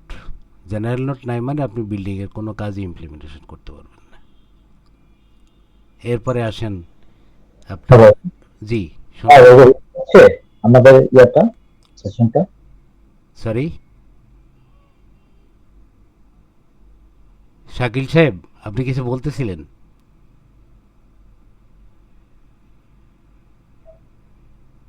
হ্যালো, বলে মনে হয় স্যার মাইক্রোফোন অন হয়। হ্যাঁ যাক, আমাকে শোনা যাচ্ছে তো না? জি স্যার। জি স্যার, শোনা যাচ্ছে স্যার। জি স্যার বলুন। আচ্ছা, আমাদের সেশনটা কি রেকর্ড হচ্ছে স্যার? রেকর্ড হচ্ছে? হ্যাঁ হ্যাঁ রেকর্ড হচ্ছে, জি। Thank you, thank you. দাঁড়ান, আমি তো বলে ফেললাম। হ্যাঁ রেকর্ড হচ্ছে, হ্যাঁ রেকর্ড হচ্ছে, জি। তো এখন ধরেন আপনার এরপরে আসবে কি sanitary and plumbing. Sanitary and প্লাম্বিংয়ের এরকম কি লাগবে? ডিটেলিং লাগবে, জেনারেল নোট লাগবে। ধরেন একজন আর্কিটেক্ট বা একজন স্যানিটারি বা একজন মেকানিক্যাল ইঞ্জিনিয়ার, সে তো আপনাকে এই প্রত্যেকটা ফ্লোরে পাইপ টেনে টেনে দেখাইতে পারবে না, পারবে? সে কি করবে? আপনাকে একটা স্যাম্পল দিয়ে দিবে, একটা কমোড বসাই দিবে, দিয়ে কমোডের একটা স্যাম্পল দিয়ে দিবে, এটা কমোড। একটা লং ট্রাপ দিয়ে দিবে, লং ট্রাপের একটা স্যাম্পল দিয়ে বলবে এটা লং ট্রাপ। একটা পাইপ টেনে দেখাই দিবে, এইটা হচ্ছে 4 ইঞ্চি পাইপ, লাল কালারটা 4 ইঞ্চি, কালো কালারটা ইয়েলো কালারটা 6 ইঞ্চি, গ্রিন কালারটা 8 ইঞ্চি, কালো কালারটা 10 ইঞ্চি। তার মানে কি এখানেও একটা জেনারেল নোটের দরকার আছে না? এটাকে আমরা কি বলি? স্যাম্বল বলি। ইলেকট্রিক্যাল এবং স্যানিটারি প্লাম্বিংয়ের যে অপশনগুলো থাকে এটাকে সিম্বল বলা হয়, SYMBOL। মনে থাকবে? স্যার একটু রিপিট করলে ভালো হয়, আমি শুনতে পারিনি। সিম্বল। ইলেকট্রিক্যাল এবং প্লাম্বিং উইথ স্যানিটারি যে ইয়েগুলো ড্রয়িংগুলো দেয়, এইটার যে নোটটা দেওয়া হয় এটাকে সিম্বল বলে, SYMBOL, সিম্বল। মনে থাকবে? সিম্বল, জি। বা জেনারেল নোটও বলতে পারি স্যার, হ্যাঁ এটাকে জেনারেল নোটও বলতে পারেন, রাইট। তো এই সিম্বলগুলো না থাকলে আপনি কাজ করতে পারবেন না। এরপরে আসেন আপনার বিল্ডিংয়ের আর একটা মেজর পার্ট, সেটা হলো সাস্টেনেবিলিটি। সাস্টেনেবিলিটি সম্পর্কে আপনাদের ধারণা আছে? আমার মনে হয় নাই অনেকেরই, আবার কারো কারো থাকতে পারে। সাস্টেনেবিলিটি যারা কাজ করছেন তারা হয়তো বুঝবেন সাস্টেনেবিলিটি কি আসলে। সাস্টেনেবিলিটি ডিজাইন, এটা কিন্তু এখনকার বিএনবিসিতে আছে। আপনারা, আমি রিকোয়েস্ট করবো আপনাদেরকে, যারা ইঞ্জিনিয়ার হচ্ছেন বা হয়েছেন, ডেফিনেটলি বিএনবিসি নিয়ে স্টাডি করবেন। এবং আমরা আমাদের আমাদের যে অ্যাডমিন আছে উনি এটা জানে যে আমরা কিন্তু, যদি আপনারা চান, আমরা বিএনবিসির উপরে একটা প্রোগ্রাম চালু করব। কারণটা হচ্ছে কি জানেন, যে ইঞ্জিনিয়ার বিএনবিসি জানে না সে কিছুই জানে না।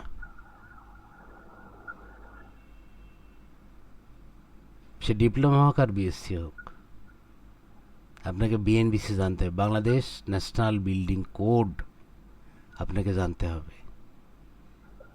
আপনি এটা জানেন না মানে আপনি কিছুই জানেন না, বাংলাদেশ সম্পর্কে আপনার কোনো ধারণা নেই।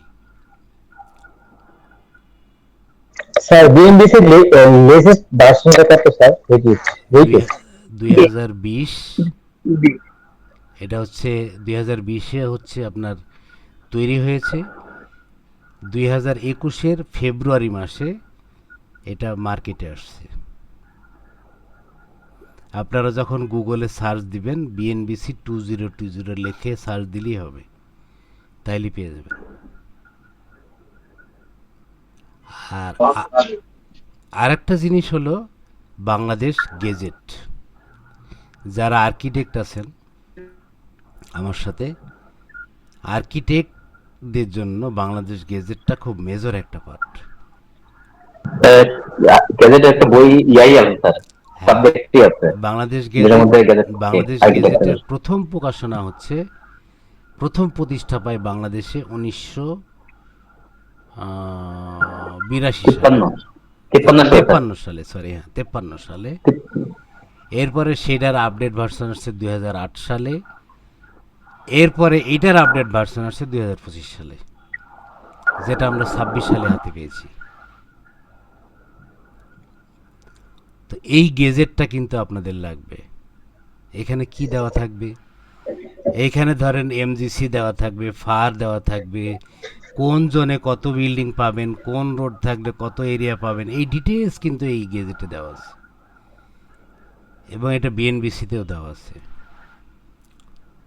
অতএব এটা মূলত রাজু কাজ করে বেশি এই বিষয়টা। এখন ধরেন আপনি ইঞ্জিনিয়ার, আপনাকেও তো এটা জানতে হবে। আপনি না হলে ফিল্ডে কাজ করবেন কিভাবে? আপনি গেজেট জানেন না, বিএনবিসি জানেন না, আপনি কাজ করবেন কিভাবে বলেন আমাকে? আপনাকে যদি কেউ এসে ধরে যে এখানে এমজিসি কত আছে, এখানে ফার কত হবে, শুধু আর্কিটেক্ট জানলেই হবে না, তো আমাদেরও জানতে হবে এমজিসি কত, ম্যাক্সিমাম গ্রাউন্ড কাভারেজ কত। আমার 5 কাঠা জমি, রাস্তা 100 ফিট, আমি ম্যাক্সিমাম গ্রাউন্ড কাভারেজ কত পাবো?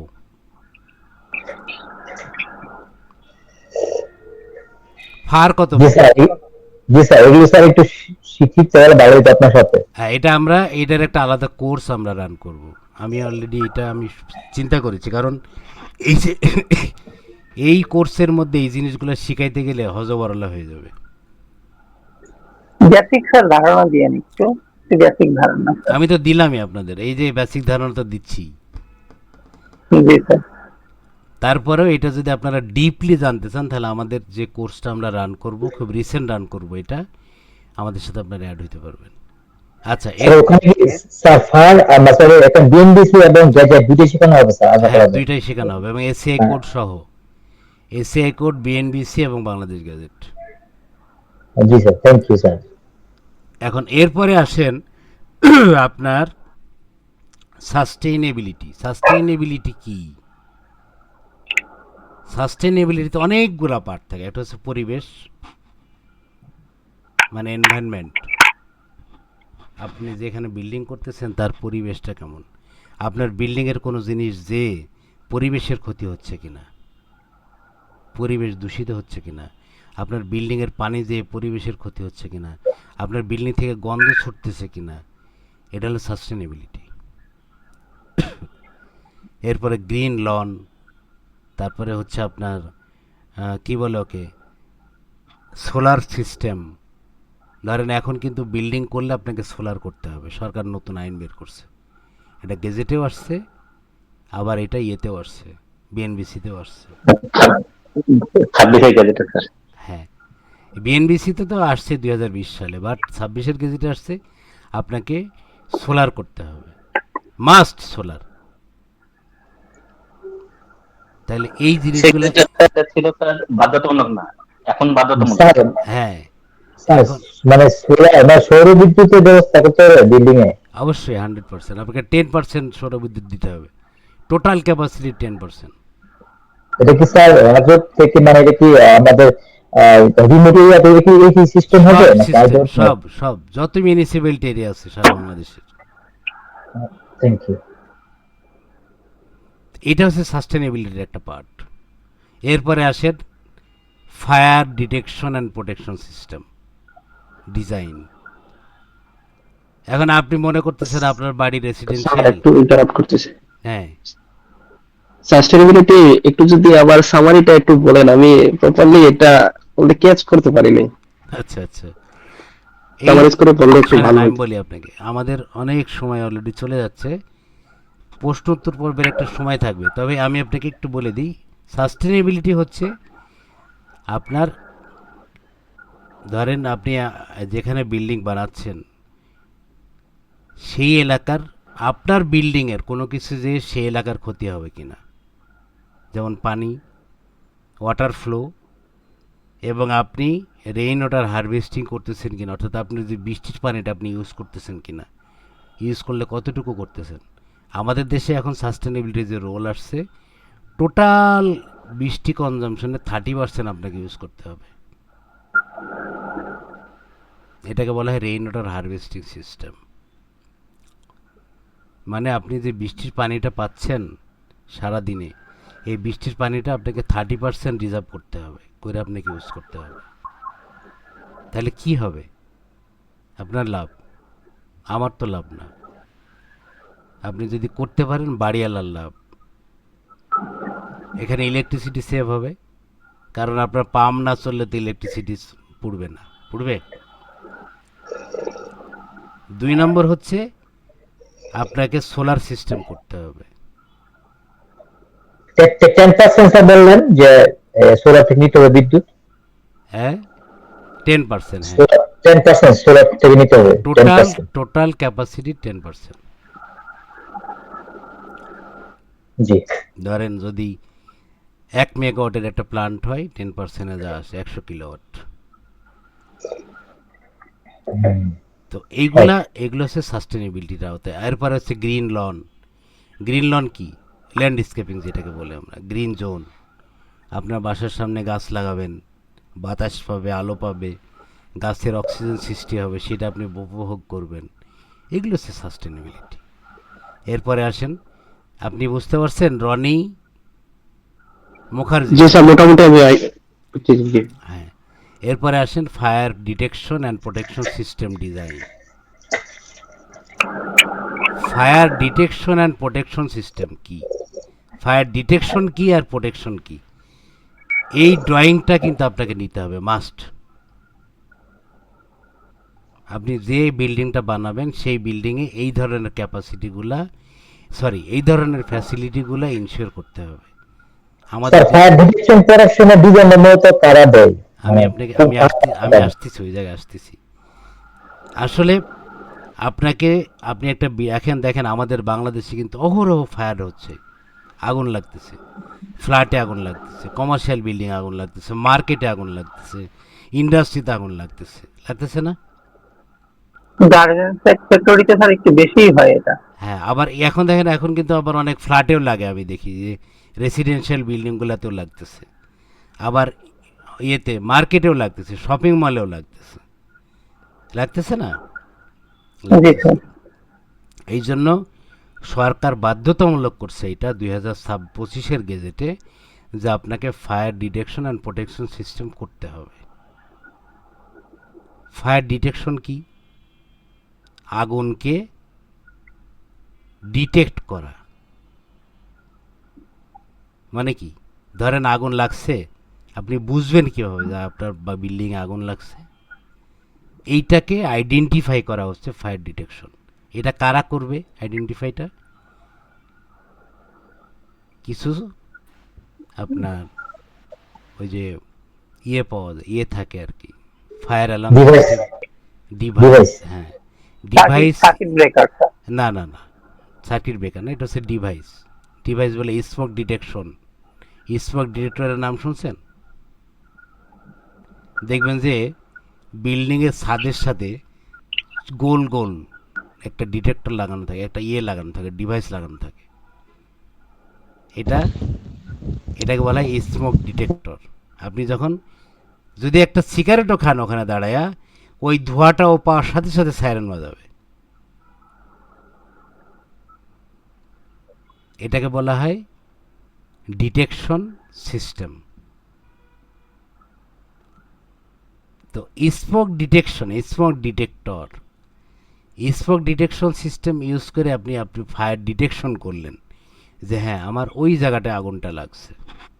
দেখেন আমরা কত আধুনিক চিন্তা করি, বাট আমরা এটা ইমপ্লিমেন্টেশন করতেছি না প্রপারলি।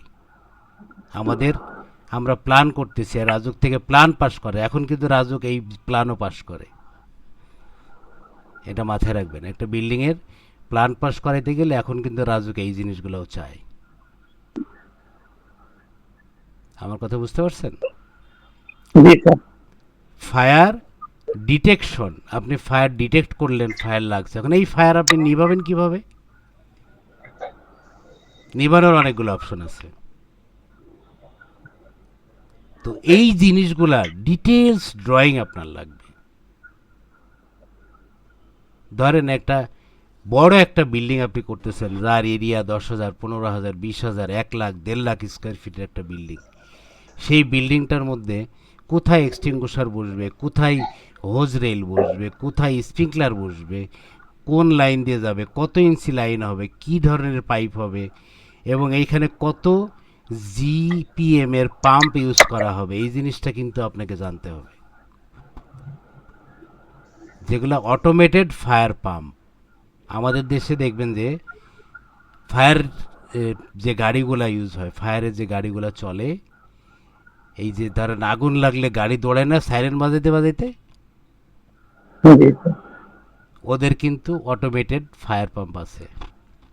আপনাকে ওই রকম একটা ফায়ার পাম্প, যদি ধরেন বড় কোনো লার্জ স্কেলের বিল্ডিং হয় বা আপনার হাই রাইজ কোনো ভবনে, আপনাকে ডেফিনেটলি ফায়ার ডিটেকশন এবং প্রোটেকশন সিস্টেম করতে হবে। এই ফায়ার ডিটেকশন প্রোটেকশন সিস্টেমের প্ল্যান তো আপনার লাগবে, নাহলে তো আপনি কাজ করতে পারবেন না। লাগবে না? এই প্ল্যানটা কারা করে? আমাকে একজন প্রশ্ন করছে, তানভীর না কে জানি করলো না, শাকিল মাহমুদ করছে, যে স্যার আসলে এটা কারা করে? এটা আমার আপনার মতো ইঞ্জিনিয়ারই করে, আমরাই করি। এটা হচ্ছে এনএফপি এর একটা কোড। বিএনবিসিতেও আসছে, বিএনবিসিতে আছে, বিএনবিসি চ্যাপ্টার 3-তে আছে ফায়ারের টোটাল ডিটেলিংটা দেওয়া আছে বিএনবিসিতে। আবার আমাদের দেশে বিএনবিসির বাইরে এনএফপিএ কিছু কোড নিয়ে আসছে, যেমন NFPA 12, NFPA 13, NFPA 318, NFPA 317, NFPA 312, NFPA 320। আপনারা এটা নোট করবেন, এনএফপিএ। স্যার এটা কি এনএপিএ নাকি?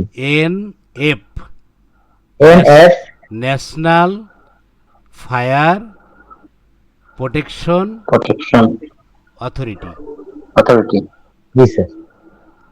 এনএফপিএ এটা কিন্তু বাংলাদেশে আমাদের দেশের কোড না, এটা টোটালি ব্রিটিশ কোড, বাট আমরা এই দেশে ইমপ্লিমেন্টেশন করতেছি এখন, বাধ্য, আমরা বাউন্ড। কারণ আমাদের তো স্বভাব খারাপ, আমরা বিল্ডিং বানাই, ফায়ারের প্রোটেকশন দেয় না, ডিটেকশন দেয় না, আগুন লেগে মানুষ মরে যাচ্ছে। ওই যে পুরান ঢাকায় কাচ্চি ডাইং না কাচ্চি ভাই, মনে আছে এটা আপনাদের? এই গল্পটা কিছুদিন রিসেন্টের ঘটনা এটা তো। বেলি রোডে আগুন লেগে 48 জন লোক পুড়ে মারা গেল। কেন মারা গেল? ফায়ার প্রোটেকশনের জন্য। হ্যাঁ, আবার কি হইলো, তারা গেট লাগাই দিল, তালা মেরে দিল, যাতে কাস্টমার বেরোয় যেতে না পারে, তারা যাতে টাকা না দিয়ে চলে যেতে পারে। তো এই জন্য ফায়ার ডিটেকশন এবং প্রোটেকশন সিস্টেম আমাদের অ্যাপ্লাই করতে হবে। তো এইখানেও এইখানেরও ডিটেলস ডিজাইন আছে, ড্রয়িং আছে। আপনারা প্র্যাকটিক্যাল ফিল্ডে গেলে এই জিনিসগুলো আপনাদের আয়ত্তে নিতে হবে, নলেজে আনতে হবে। আপনারা আমার সাথে যারা কোর্স করতেছেন, যারা আমার সাথে আছেন, আমি খুব স্ট্রিক্টলি আশা করব যে আমি যে অ্যাডভাইসগুলো দিচ্ছি এগুলো খুব নলেজেবল অ্যাডভাইস, এবং এই ধরনের অ্যাডভাইস আমার মনে হয় না আপনাকে কেউ দিবে।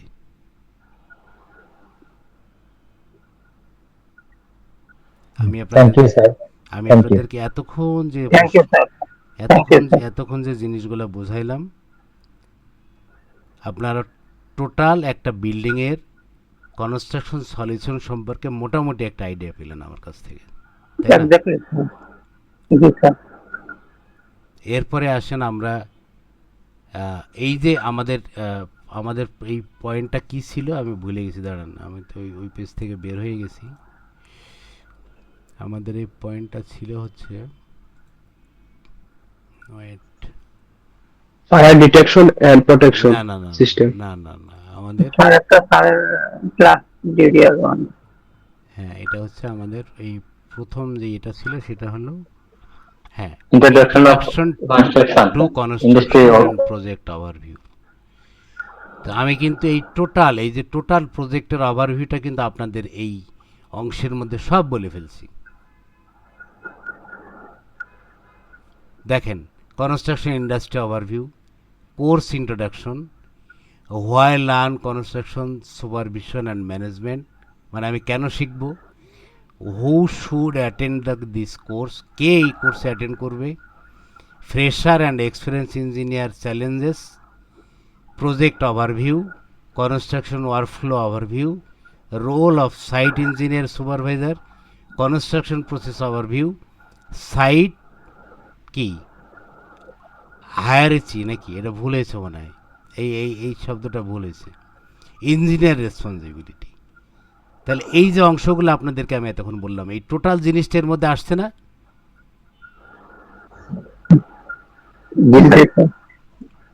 টোটাল বিষয়টা কিন্তু এসে গেছে। তার মানে আমরা আজকে ইন্ট্রোডাকশন এবং কনস্ট্রাকশন প্রজেক্ট ওভারভিউ নিয়ে যে আলোচনাটা করলাম, আমি মনে করি, আপনাদের কি মনে হয় আমি জানি না, বাট আই থিঙ্ক আমার আলোক থেকে এটা আপনাদের জন্য খুব গুরুত্বপূর্ণ একটা পার্ট ছিল।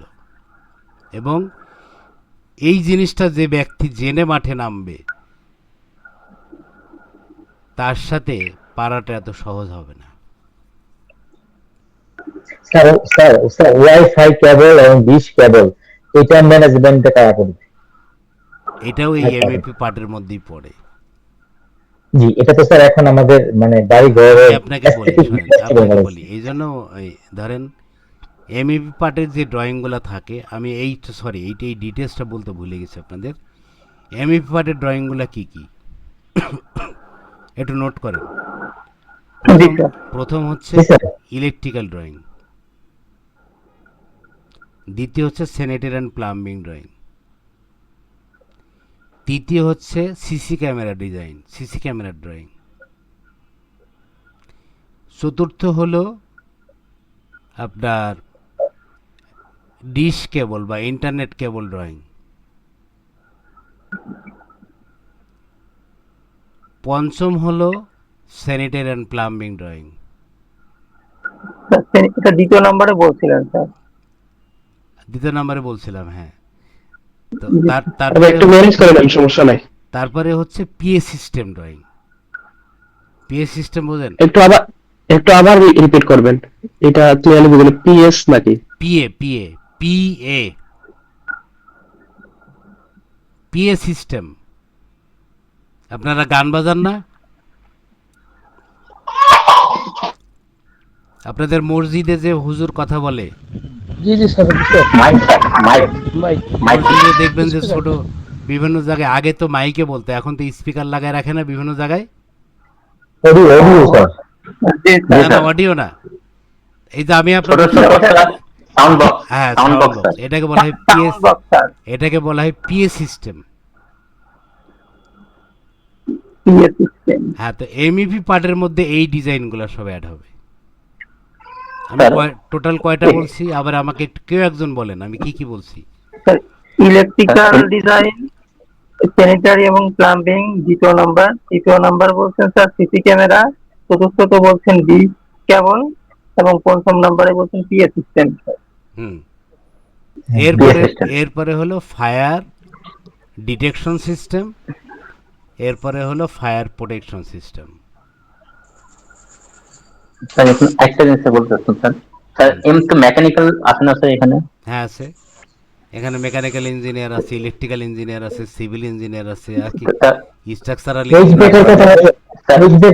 এমইপি এমইপি হ্যাঁ এমটা তো মেকানিক্যাল বোঝাচ্ছে স্যার। হ্যাঁ ডেফিনেটলি মেকাট্রনিক, এমইপি হচ্ছে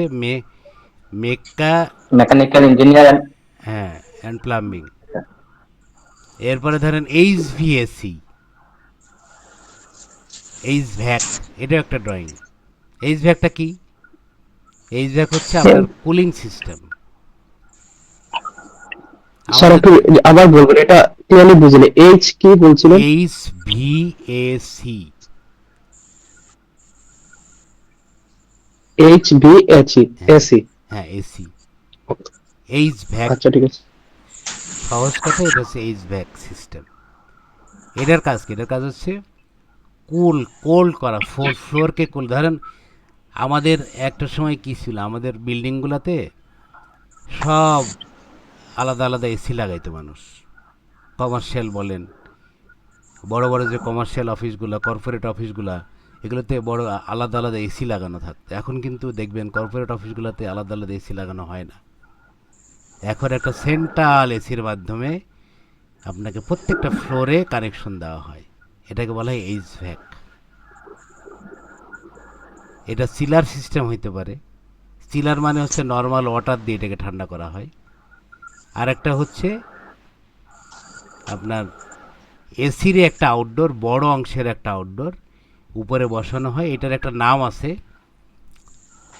তো উপরে বসানো হয়, সেইখান থেকে প্রত্যেকটা ফ্লোরে ফ্লো দেওয়া হয়, ঠান্ডা করা হয়। এটা ন্যাচারাল একটা এয়ার। আমরা যে কমার্শিয়াল এয়ার ইউজ করি এসি লাগাইয়া, সেই রকম না, এটা ন্যাচারাল এয়ার,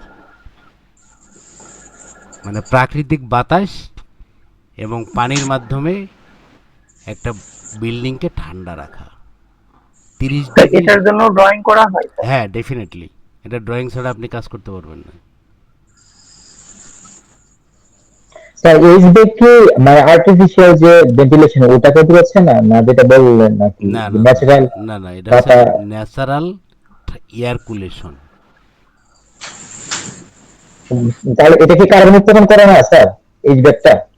হ্যাঁ কারেন্ট খায়, সে কারেন্ট খাবে, কিন্তু এটা ধরেন এটার সাথে ওয়াটার, মানে ফ্রেশ ওয়াটার, পানি এবং ফ্যান, আপনি এক পাশ থেকে পানি যাবে আর এক পাশ থেকে ফ্যান টানবে। আমাদের এসিগুলো কিভাবে চলে? এসিগুলো ধরেন ইনডোর কি করে, ইনডোর একটা রোলার আছে দেখবেন, এই রোলারটাকে রোলিং করে। আর আউটডোর কি করে, আউটডোর একটা ফ্যান চলে দেখবেন, বাইরে ফ্যান চলে না, একটা ফ্যান ঘোরে কিন্তু আউটডোরের বাইরে। এই ফ্যানের কাজ কি? ফ্যানের কাজ হলো ভিতরের গরমটাকে বের করে ফেলা, আর রোলারের কাজটা হলো, ইনডোরের যে রোলারটা থাকে, রোলারের কাজ হলো বাইরের থেকে ঠান্ডা বাতাসটাকে ভিতরে ঢোকানো। এসি মানে এয়ার কন্ডিশন। আপনারা এখন তো স্যার এইচভ্যাক কি মানে পরিবেশের ক্ষতি করতেছে না এটা? না না না, এটা তো একদম, এটা তো ডেফিনেটলি আপনার ন্যাচারাল। আপনার তো এখানে কোনো ব্যবহার হচ্ছে না, কোনো কেমিক্যাল ইউজ হচ্ছে না, এখানে অন্য কোনো কিছুই ব্যবহার করা হবে না, শুধুমাত্র ন্যাচারাল পদ্ধতিতে এইচভ্যাক, এই ঠান্ডা আপনার কুলিং সিস্টেমটা, এয়ার কুলার সিস্টেমটা আসবে আর কি। জি স্যার, বোঝানোর জন্য ধন্যবাদ স্যার। আমি বোঝানোর জন্যই তো আমি রে ভাই। হ্যাঁ thank you sir, thank you sir. Sir PA system বললেন, পিএ অর্থ কি স্যার? পিএ হচ্ছে পিপিআর সিস্টেম, অর্থাৎ ধরেন হ্যাঁ আপনার মানে আমরা যদি এটাকে এক কথায় বলি, প্রোটেকশন অ্যানাউন্সমেন্ট। এটার মিনিংটা হচ্ছে প্রোটেকশন অ্যানাউন্সমেন্ট। ধরেন আপনার একটা বিল্ডিংয়ে দুর্ঘটনা ঘটলো, ধরেন 6 তলায় দুর্ঘটনা ঘটছে, আপনি নিচতলায় থেকে দেখতে পাচ্ছেন, ডিটেকশনের সিগন্যাল দিচ্ছে যে আপনার 6 তলায় আগুন লেগেছে বা 6 তলায় এরকম একটা কিছু ঘটনা ঘটেছে, তখন আপনি কি করবেন? আপনি ওয়ার্কারদের বা আপনার লোকজনদেরকে আপনি কিভাবে জানাবেন যে এই ঘটনা ঘটছে? সবার বাসায় বাসায় গিয়ে কি জানাই বেড়াবেন, ইম্পসিবল স্যার। নাকি পুরো বিল্ডিংয়ের মধ্যে যাই দৌড় দিয়ে চিল্লাবেন? কে শুনবে? ধরেন যদি একটা ইন্ডাস্ট্রি হয়, জোরে জোরে মেশিনের শব্দ হচ্ছে, কে শুনতে পাবে আপনার কথা? পাবে না। এই জন্য পিএ সিস্টেম ইউজ করতে হবে। আপনি এখানে বসে আমার মতো এরকম মাইক মুখে নিয়ে বলবেন, হ্যালো, অমুক ফ্লোরে আগুন লাগছে, আপনারা দ্রুত নিচে নেমে পড়ুন এবং অমুক গেট দিয়ে নামুন, অমুক গেট ব্যবহার করুন, 1 নম্বর গেট ব্যবহার করুন, 2 নম্বর গেট ব্যবহার করুন। তাহলে কী হবে? মানুষ পুড়বে না, মানুষের ক্ষতি কম হবে, মরবে না। এই টোটাল জিনিসটাই হচ্ছে বিএনবিসিতে আছে। আমি আপনাদের এতক্ষণ যে অ্যাডভাইসগুলো দিলাম, টোটাল অ্যাডভাইসগুলো যদি আপনাদের ভালো লাগে, আমি ধন্য হব। অবশ্যই স্যার, অনেক ভালো লাগছে ব্যাপারগুলো স্যার, খুব ক্লিয়ারলি বুঝতে পারছি বিষয়টা। জি স্যার, আলহামদুলিল্লাহ ভালো লাগলো স্যার। তো introduction to construction project overview, এইটার ফুল মিনিংটা আপনারা পেয়ে গেছেন, এবং এইটা যে ব্যক্তি জানবে, ইন্টারভিউ বোর্ডে সে কোনো সময় ঘুরে আসবে না। আমি আজ পর্যন্ত, আপনি আপ অ্যান্ড গড, আমি যতগুলো ইন্টারভিউ বোর্ডে অ্যাটেন্ড করছি, সব জায়গায় আমার চাকরি হয়েছে। আমি চাকরি কোথাও করেছি, কোথাও করিনি।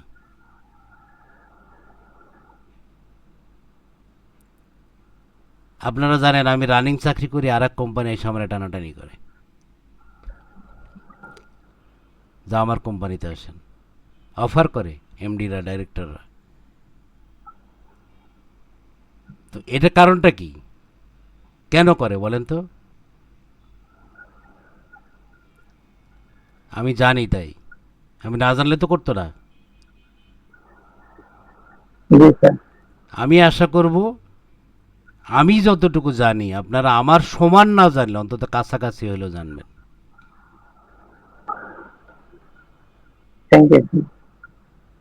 তাই না? জি, থ্যাংক ইউ স্যার। আজকের ক্লাস কেমন লাগলো, আজকের প্রেজেন্টেশন কেমন হলো, আপনাদের ওভারভিউটা আমি একটু শুনতে চাই। বলেন, একজন বলেন, সুন্দর করে বলেন। স্যার এই অনেকগুলো যা বিষয় এমনি মানে আমরা ছাড়া ছাড়া জানতাম, ইন ডেপথে জানতাম না, কিন্তু আপনার অভিজ্ঞতার আলোকে যেভাবে বুঝছেন, এটা আসলে অনেক জানা হলো আর কি, জানার জ্ঞানটা বাড়লো এবং আগ্রহ পাইলাম আর কি। Thank you sir. আর কেউ বলবেন? কি কি শিখলেন আমার কাছ থেকে? কি কি শিখলেন স্যার আমি কি বলবো? হ্যাঁ বলেন।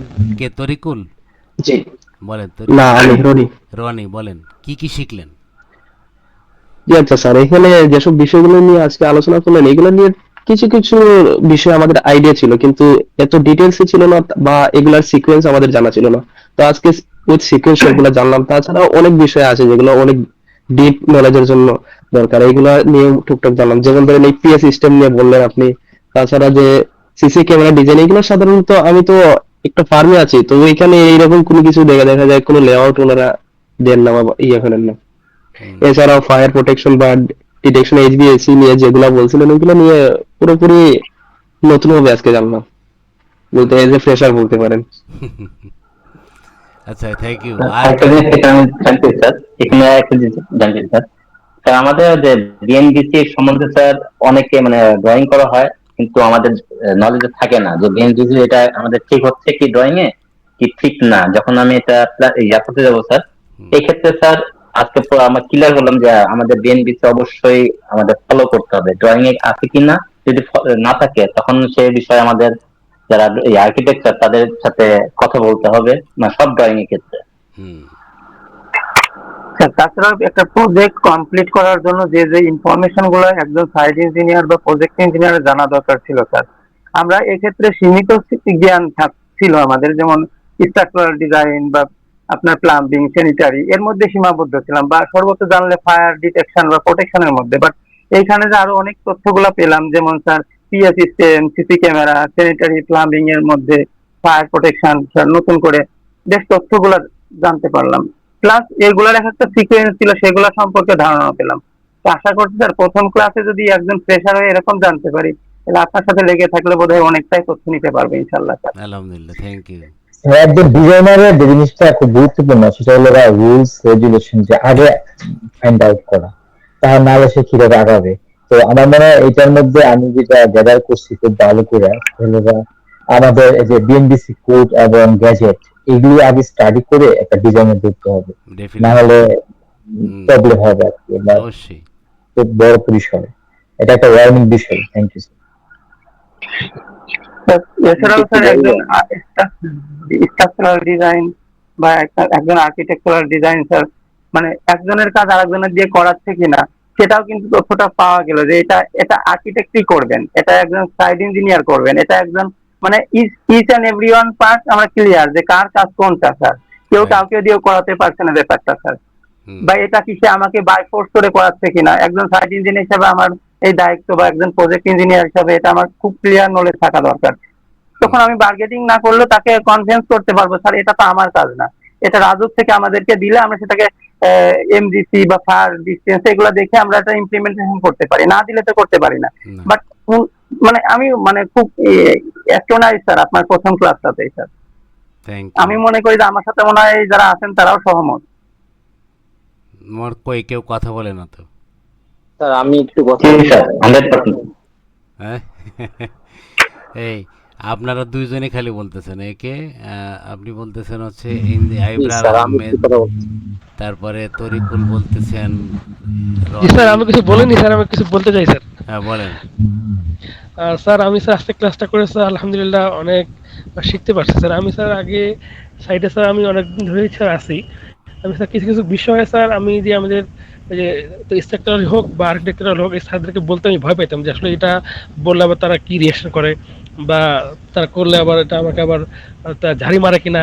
আসলে স্যার আপনার কাছে করে স্যার বুঝতে পারলাম যে না, যে আমাকে এই বিষয়গুলো যেহেতু আমি জানলাম, এখন স্যার আমার যে প্রশ্ন করার বা জিজ্ঞাসা করার বা নেওয়ার একটা সাহস স্যার আমার মধ্যে একটা আসলো স্যার। Thank you. আমি একটু কথা বলতে চাই। হ্যাঁ বলেন সাজ্জাদ। জি স্যার বলেন। ফার্স্ট অফ অল এখানে যারা আছে 16 জন আছে, আমরা এখানে 16-17 জন, সবারই মোটামুটি খুবই উপকৃত হচ্ছে বলেই মনে হচ্ছে।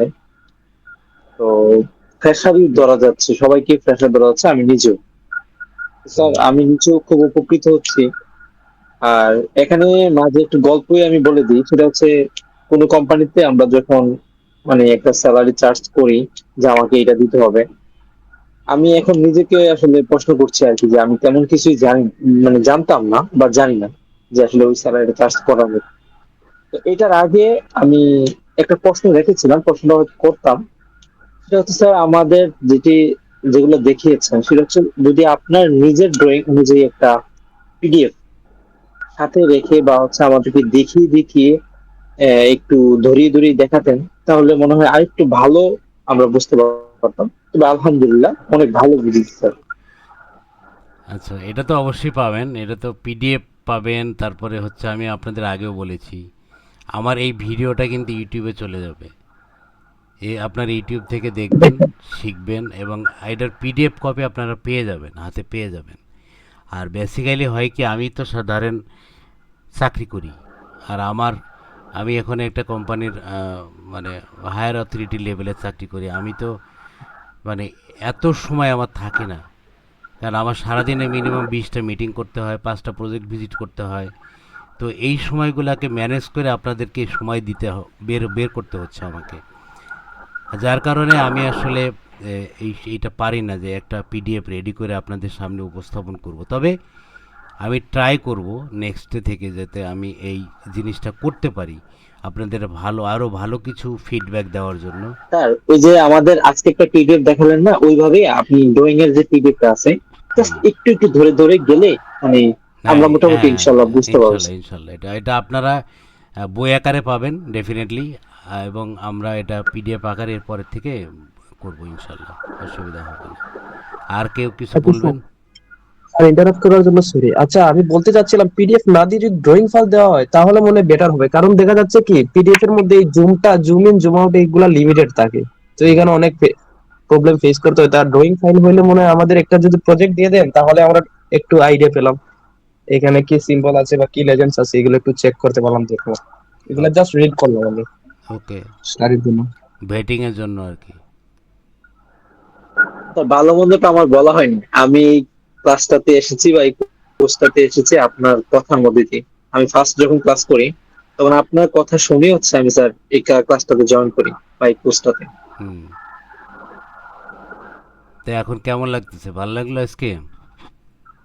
আলহামদুলিল্লাহ, আলহামদুলিল্লাহ অনেক ভালো লাগছে। আচ্ছা, 2 ঘন্টা হয়ে যাচ্ছে, আর কেউ আছেন? স্যার আমাদের নেক্সট ক্লাস কবে হবে স্যার? নেক্সট ক্লাস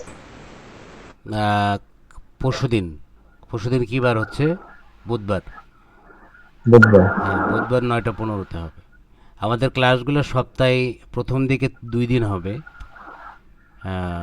2 দিন বা 3 দিন, 2 দিন ধরে রাখেন প্রথম দিকে। এই 2 দিন হচ্ছে সানডেতে হবে আর বুধবারে হবে, মানে রবিবার এবং বুধবার এই 2 দিন হবে। আর এরপরে যদি আমার আসলে আমি এই মাসটা অনেক বিজি থাকবো, আমার বেশ কিছু প্রজেক্ট আসতেছে সামনে, এগুলো নিয়ে খুব দৌড়াদৌড়ি করতে হচ্ছে।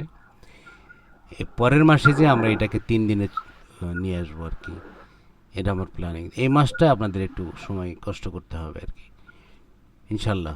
স্যার অ্যাকচুয়ালি এটা তো 20টা ক্লাসের মধ্যে কভার হয়ে যাবে আশা করছি স্যার, এরকমটাই তো। হ্যাঁ, ইনশাল্লাহ আমরা চেষ্টা করতেছি 20টা ক্লাসে শেষ করে দেওয়ার জন্য।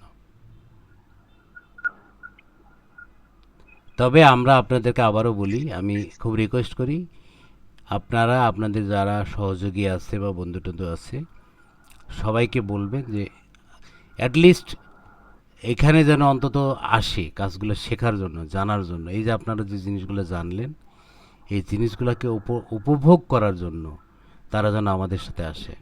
আসলে টাকা পয়সা তো বড় কিছু না, টাকা পয়সা দিয়ে অনেক সময় অনেক কিছু পাওয়া যায় না, পাওয়া যায় চাই না। তো এটা ডেফিনেটলি সবাইকে বলবে যে এটা যেন তারা উপভোগ করার জন্য হলেও আসে। আমি রিকোয়েস্ট করব। আরেকটা বিষয় হলো যে নেক্সটে আমাদের যে প্রোগ্রামটা চালু হচ্ছে সেটা হলো বিএনবিসি, এনএফপিএ, এসিআই, এইসব কোডগুলো নিয়ে, কোডের উপরে একটা, এবং গেজেট কোডের উপরে একটা হবে, প্রোগ্রাম আমরা চালু করব। সেইখানে আশা করব আপনারা অ্যাটেন্ড করবেন এবং অবশ্যই স্যার, ইনশাআল্লাহ স্যার। ওইখানে আপনারা ডিটেলস পাবেন ইনশাল্লাহ, এবং আপনাদের একটা একটা করে ধরে ধরে শেখানো হবে। কারণ বিএনবিসি যদি না জানেন আপনি কিছুই জানেন না এই জগতের, এটা আপনাকে। জি স্যার, ওটা একটু সহজ ভাষায়, সরল ভাষায় আপনার মতন স্যার জানলে তো আমরা অনেক সহজে বুঝবো। রাইট। তো ঠিক আছে, এই অ্যাডমিন আপনি আছেন? অ্যাডমিন মনে হয় হারাই গেছে। জি স্যার, অ্যাডমিনকেই পাওয়া যাচ্ছে না এখন। অ্যাডমিন আছেন? এই যে অ্যাডমিন তো আছে, মিটিং হোস্ট অ্যাডমিন আছে তো। Admin, hello sir. হ্যাঁ অ্যাডমিন, শুনতে কি ঘুমাই গেছেন নাকি আপনি? না, আমি একটু কাজ করতেছিলাম। না, মনে হচ্ছে ঘুমাই না, গেছেন। আমি সাইডে ডিভাইস ছিল, আমি অন্য সাইডে একটু কাজ করতেছিলাম। জি বলে। আচ্ছা, ওরা এখন তো আজকের মতো ইনশাল্লাহ শেষ হলো, তো আমরা পরবর্তী ক্লাসটা বুধবারে নিব আর কি, কেমন? বুধবারে নেবেন? হ্যাঁ হ্যাঁ, সোমবার মঙ্গলবার বুধ, ঠিক আছে, অসুবিধা নেই, একদিন গ্যাপ থাক, বুধবারে আর নেন। এই মাসটা আমরা সপ্তাহে 2 দিন করে নিব, আর পরের মাসে যে আমরা সপ্তাহে 3 দিন করে নিব। আর এর মধ্যে আপনি ওই যে ই ট্যাবসে, সরি, রাখলে ভালো হবে স্যার। হ্যাঁ, অ্যাট ফার্স্টে 3 দিন করে রাখলে ভালো হবে, 3 দিন করে। এই মাসটায় সময় দিতে পারতেছি না তো, এই মাসে অনেক বিজি।